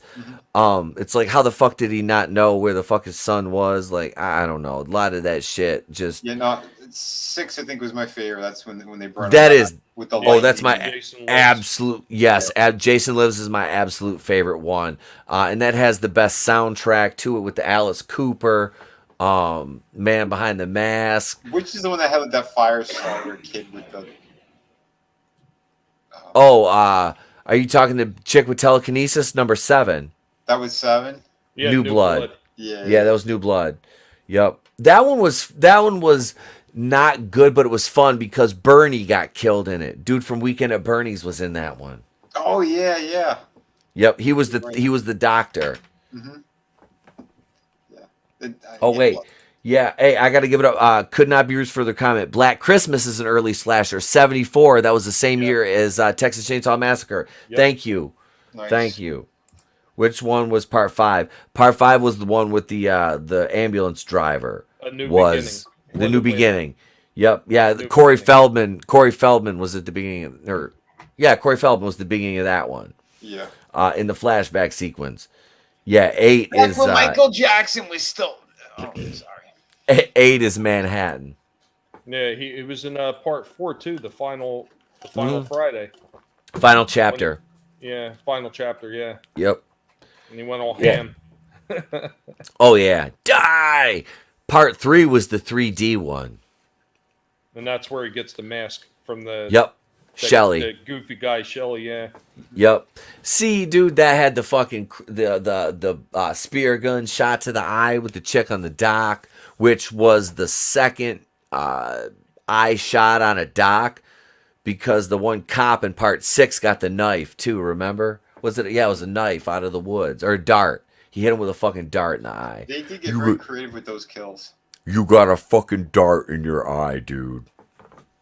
I still say one of the most interesting kills that they did in the Friday 13th series is when he takes the cop and he bends him over backwards. Part 6, the sheriff. Mm-hmm. Yep. Oh yeah, because he's beating him with a piece of wood, and he goes back, and Jason catches him, and all of a sudden he's like, right down. Is anybody streaming those? Like any, like Hulu or something? They were on Peacock over Halloween. They're probably still on there. I don't have Peacock. Dude, yeah, I got it. I got it courtesy of one of my good friends. Sent me his Peacock and his HBO Max login. So, yeah. My sketchbook says you guys are great. Fuck yeah, dude. We're talking about Friday the 13th on Thanksgiving. Totally crazy. My sketchbook, I went to go see Resident Evil so I could do the review as Fauci. And I'm waiting for this shoot to finish so I can go do it. Well, I think this is probably about a good spot because I'm fucking... Hey, don't be a son of a bitch. That was awful. I'm ready. I'm ready to wrap her up here, and we'll let her go for the night because it's 12:07 Eastern, and happy Thanksgiving to everyone. Merry Kwanzaa, Hanukkah, Christmas, Kwanzaa, and all that too. But no, thank you all for joining us. Let me kick it over. Tommy, go ahead and tell everybody where they can find you. Hey everybody, it's Tommy in the Guinea Pig Collective. If you don't know who I am, just check your fridge. You're going to find all your veggies are gone, and you're going to see a bunch of jelly beans leading back to my channel where we talk about old toys, retro toys being done right, and old movies. And every Monday at 6 p.m. Eastern, we do Going Old School Retro Discussions, where we get together with a panel of people and we talk about the things that we love from the past so much, and then we won't let them go, and why we're fighting to keep alive those franchises now in the face of idiots like Kevin Smith. And then, of course, 7:45 on Thursdays, we have Rogue Entertainment Presents Collectible Pass, where Vinny and I get together and we talk about toys and retro toys. And Vinny has a lot of experience to that, being a lead designer for McFarlane Toys. The discussions get very interesting indeed. And in case you guys didn't know, you can't let these people push you around. You can't let them tell you what you can and can't say, or what you should or should not watch, because your silence gives consent. Thanks, ETEP. Chat, you are always amazing. You guys, I know a lot of us say it, but you're the best chat on YouTube, honestly. Every time we see you guys, and it's always the same group of people we usually see. You guys are the ones that make our night special and make it so much fun. Thank you for being here, and I hope you all have an excellent Thanksgiving. Well, thank you, Tommy. Thank you, brother. Appreciate you, man. And next over to Mr. Vinny Tartamella. He used his words like an elegant hooker uses her mouth. Tommy, you're fantastic. Yeah, guys, it's always fun. I love coming on here. Like I said, I'm going to be doing the review on Resident Evil probably right after this. I'm just going to get something to drink first because my throat's going to be really ripped up by the time I'm done with this. But yeah, again, because I'm a big fan of that series and I want to blast this thing. Yeah, I've been itching to. But anyway, yeah, blasting. That's what she said. Tune in for those streams. I mean, we're obviously not going to be doing it tomorrow, but next week we'll be doing it. The toy stream over on Tommy's channel. Those are always a blast. I love doing them too. Talking about toys. I actually just put up today, right before the stream. I put up a new toy review. I did the Robin from Titans. I never saw the show, but I got that figure on a steel. And that thing is absolutely beautiful. So I did a nice review on that. If you guys are into 1/6 scale figures, so check that out as well. But yeah, I'm working on a fantastic comic book called Shot of the Kraken, which again I've been inking up another panel while I've been on this stream, having fun with all you guys and girls. And I can't wait for this project to get into your hands. I'm on the last couple of pages doing the pencils and inks on those, and then I gotta paint maybe about 10 pages. But it should be ready for the first quarter of 2022.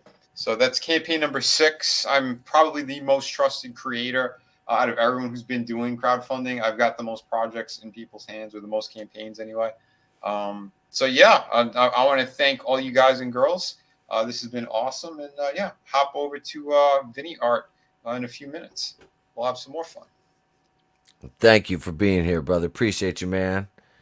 Oh, dude, always a blast. And yes, happy Thanksgiving, everyone. Yes, I'll allow it. and next we got Cody from Pursuing Paranormal. Yeah, man. Thanks for letting me be on the show tonight, man. I know it was like last minute, but yeah, thanks for sending me the link. No problem, bro. Happy Thanksgiving, everybody, guys. It's been fun hanging out with y'all. Hell yeah, man. But yeah, you can check me out here, Pursuing Paranormal. I have a few videos up. I was supposed to do an interview tonight, but a couple things caused the interview to get canceled. So. Not on my part. We're looking at you, Fauci. You're wrong. But yeah, at some point later this week, I want to be rescheduling it with the person in charge of the Sarasota Paranormal Investigative Science Group. So go ahead and go over to their Facebook page, give them a follow. Go ahead and support them. They're pretty cool. And they do some pretty neat work around here in Florida. So they're based out of Sarasota. But yeah, go ahead and give them a like and a follow or whatever, and then subscribe here because there will be more stuff. I promise.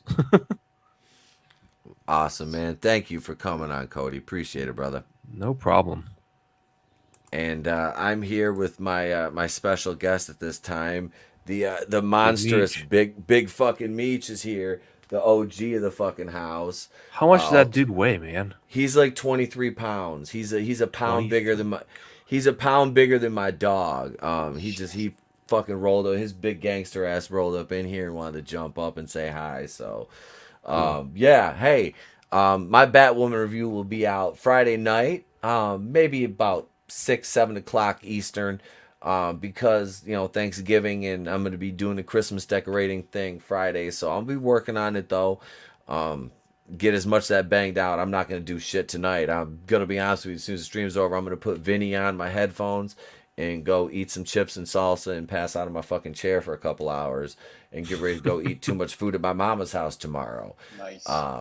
But I'll be screen recording the episode off WB, their website, and getting ready to put that video together for you guys to have out Friday night because y'all love to see me suffer. Hey, fat boy, don't knock that over, man. Look, seriously, look at this fat bastard. He's like, I'm just jumping up on the fucking table. Like, I don't even fucking care at this point. Fuck it. Like, he don't even care. I'm just moving the fucking camera around. Like, dun, dun, dun. TIE Fighter 2 back there. Awesome. There's a couple. That's a fucking. I got that one from Sal. I think that's like a Force Awakens or Last Jedi. That's a Rogue One. And up there on the top shelf, that's the vintage Empire Strikes Back Vader one. Beautiful. Up there. Oh, yeah. And these are two of the whales. Remember the transports from the Empire Strikes Back? Oh, yeah. That one and the one down at the far end, I painted that one up. That's like I made it an Imperial. That one's full of stormtroopers. That one's full of Wookiees and Imperial or Hoth rebels. Right there. But yeah, there's like probably 20 or 30 vintage Wookiees in there. But yeah, that's with my wife. This one, no shit. This one right here. I've had this. My mom got me this. I got this for Christmas when I was 3 years old. Oh wow. Yeah, because I've got the box over, like the box is right over in the corner of the room from it. Because like I said, that shit. Like I got that because I went to the theater to see Return of the Jedi when I was 3, and that's one of the toys I got for Christmas when I was like 3 years old, was that big ass transport ship and a couple of the figures. Like I still like over there is like all the fucking, like I've got a bunch of them boxed up still. I can't put them out, but yeah, all the Jabba the Hutt, the vintage Jabba and Rancor and shit's over there with all the bounty hunters over set up on that side of the room. But yeah, I can't see your Ruby Rose figures, man. Where are they at? I've got those hidden. Those are hidden. Okay. In his but yeah. But thank you guys, man. Everybody in the chat, my sketchbook, Darren, Keeley, Frankie, What About, Awesome One, Glinzer, Brutal Morning Wood, Mr. Grant Gregory, could not be reached for further comment, Another Monster, Davian Donaldson, Nano Reaper, Parrot Head, Nick and Sam McCabe, Zax, Tina Bojan. Man, this chat was just bumping tonight. You guys and girls were fucking amazing. I think Sherry was here at one point. PJ was here earlier. Yep, I was just gonna say Orville Nation. Brightest Day was here. Another Rogue. Man, this yeah, we had a great time this evening. So thank you all. I hope y'all have a happy Thanksgiving. To our friends over across the pond in the UK, it's probably like about 5:30 a.m. there now. So y'all getting ready to eat some turkey. I'm gonna go eat some snacks and pass out in my chair, and then Did they celebrate it over there? I don't know if they do or not. I don't think Maybe they not. did. It's But just anyway. it's just Thursday for them. It's just Thursday for us. It's, hey, guess what we did? I'll clarify. I canceled Thanksgiving for the people overseas. Oh shit! Yeah, my sketchbooks. I'm gonna go mess with Vinny in a minute. Yep, I'm gonna be listening to that. So, You son of a bitch. all right, ladies and gents. He's like, all right, y'all. I love you, man. I'm Temple Cooing to the place to be reviews. I've been here with all of yous. If I don't see you, have a great day, a pleasant tomorrow. I'll catch you on the next one. And remember, it's always better to burn out than fade away, or work on an MCU show that's titled Hawkeye, but the show's not about you and your Hawkeye.